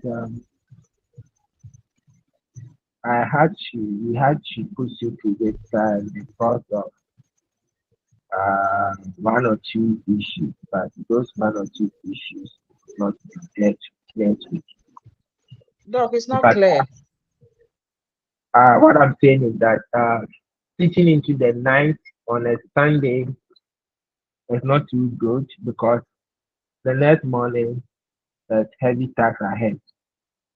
So the Son of Man, even though has no place to sleep, must try to rest before the next day.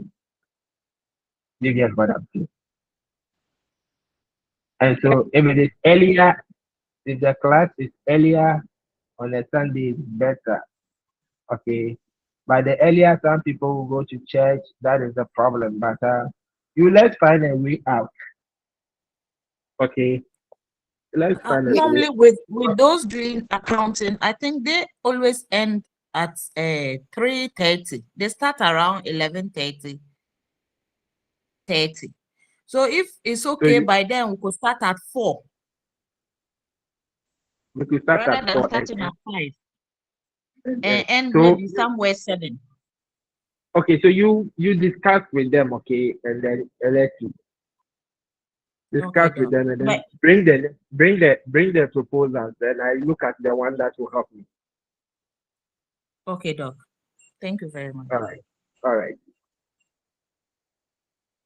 Henry, I think I see a hand up. Henry.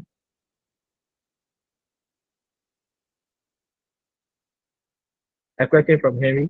Or Yeah. My question is, we talk about partnership, the advantages, and the disadvantages. I want to know, is political parties in Ghana a partnership? Is it in a partnership form? That's what. so Because I most of the want to ask you, is political parties a business organization?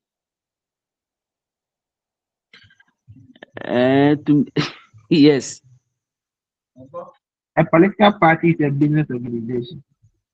Okay, what makes it to a business me, organization? because the sometimes at the end of the What are they trading at a profit? uh, in the sense that they at the end of their term on office, they normally make up by stealing state to their political Come again. coffers. Come I again. mean, at the turn of their office, I mean, at the turn of every political party, maybe the 4 years, they normally still state asset to their coffers. That So, is what. so when you still, it is a business. It is a business organization. Is that what you are doing? When you still. No. So let's take to one. A political party is not into any business because we clearly indicated that it becomes a business organization when they engage in what an economic activity as a profit. But a political party is not selling anything. What is a political party selling? What are their products? What are they selling? So you understand? So it is not a business Yeah. organization. It's not. They are not selling anything to make profit. It's not a business organization. It is just for political interest, for power. Right? And so for power doesn't make it a business.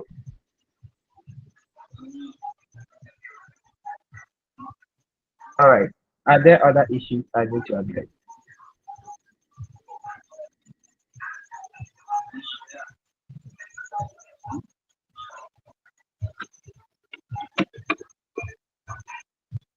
All right. I think there are no But other will issues. you be getting the slides? I've sent This the slide. particular one. I've sent the This slide to the particular one. constraint. This particular one. Which one? The one showing to you. The one we just did today. Which one? Yes. You will get the slide. Don't worry. But I've sent the other one to the constraint already. Yes, I've sent it to them, Doc. All right. All right. So you get the rest. On that call, we want to end here and then have some rest for our soul. Have a good evening. Same to you, Doc. And thanks And very same much. to you.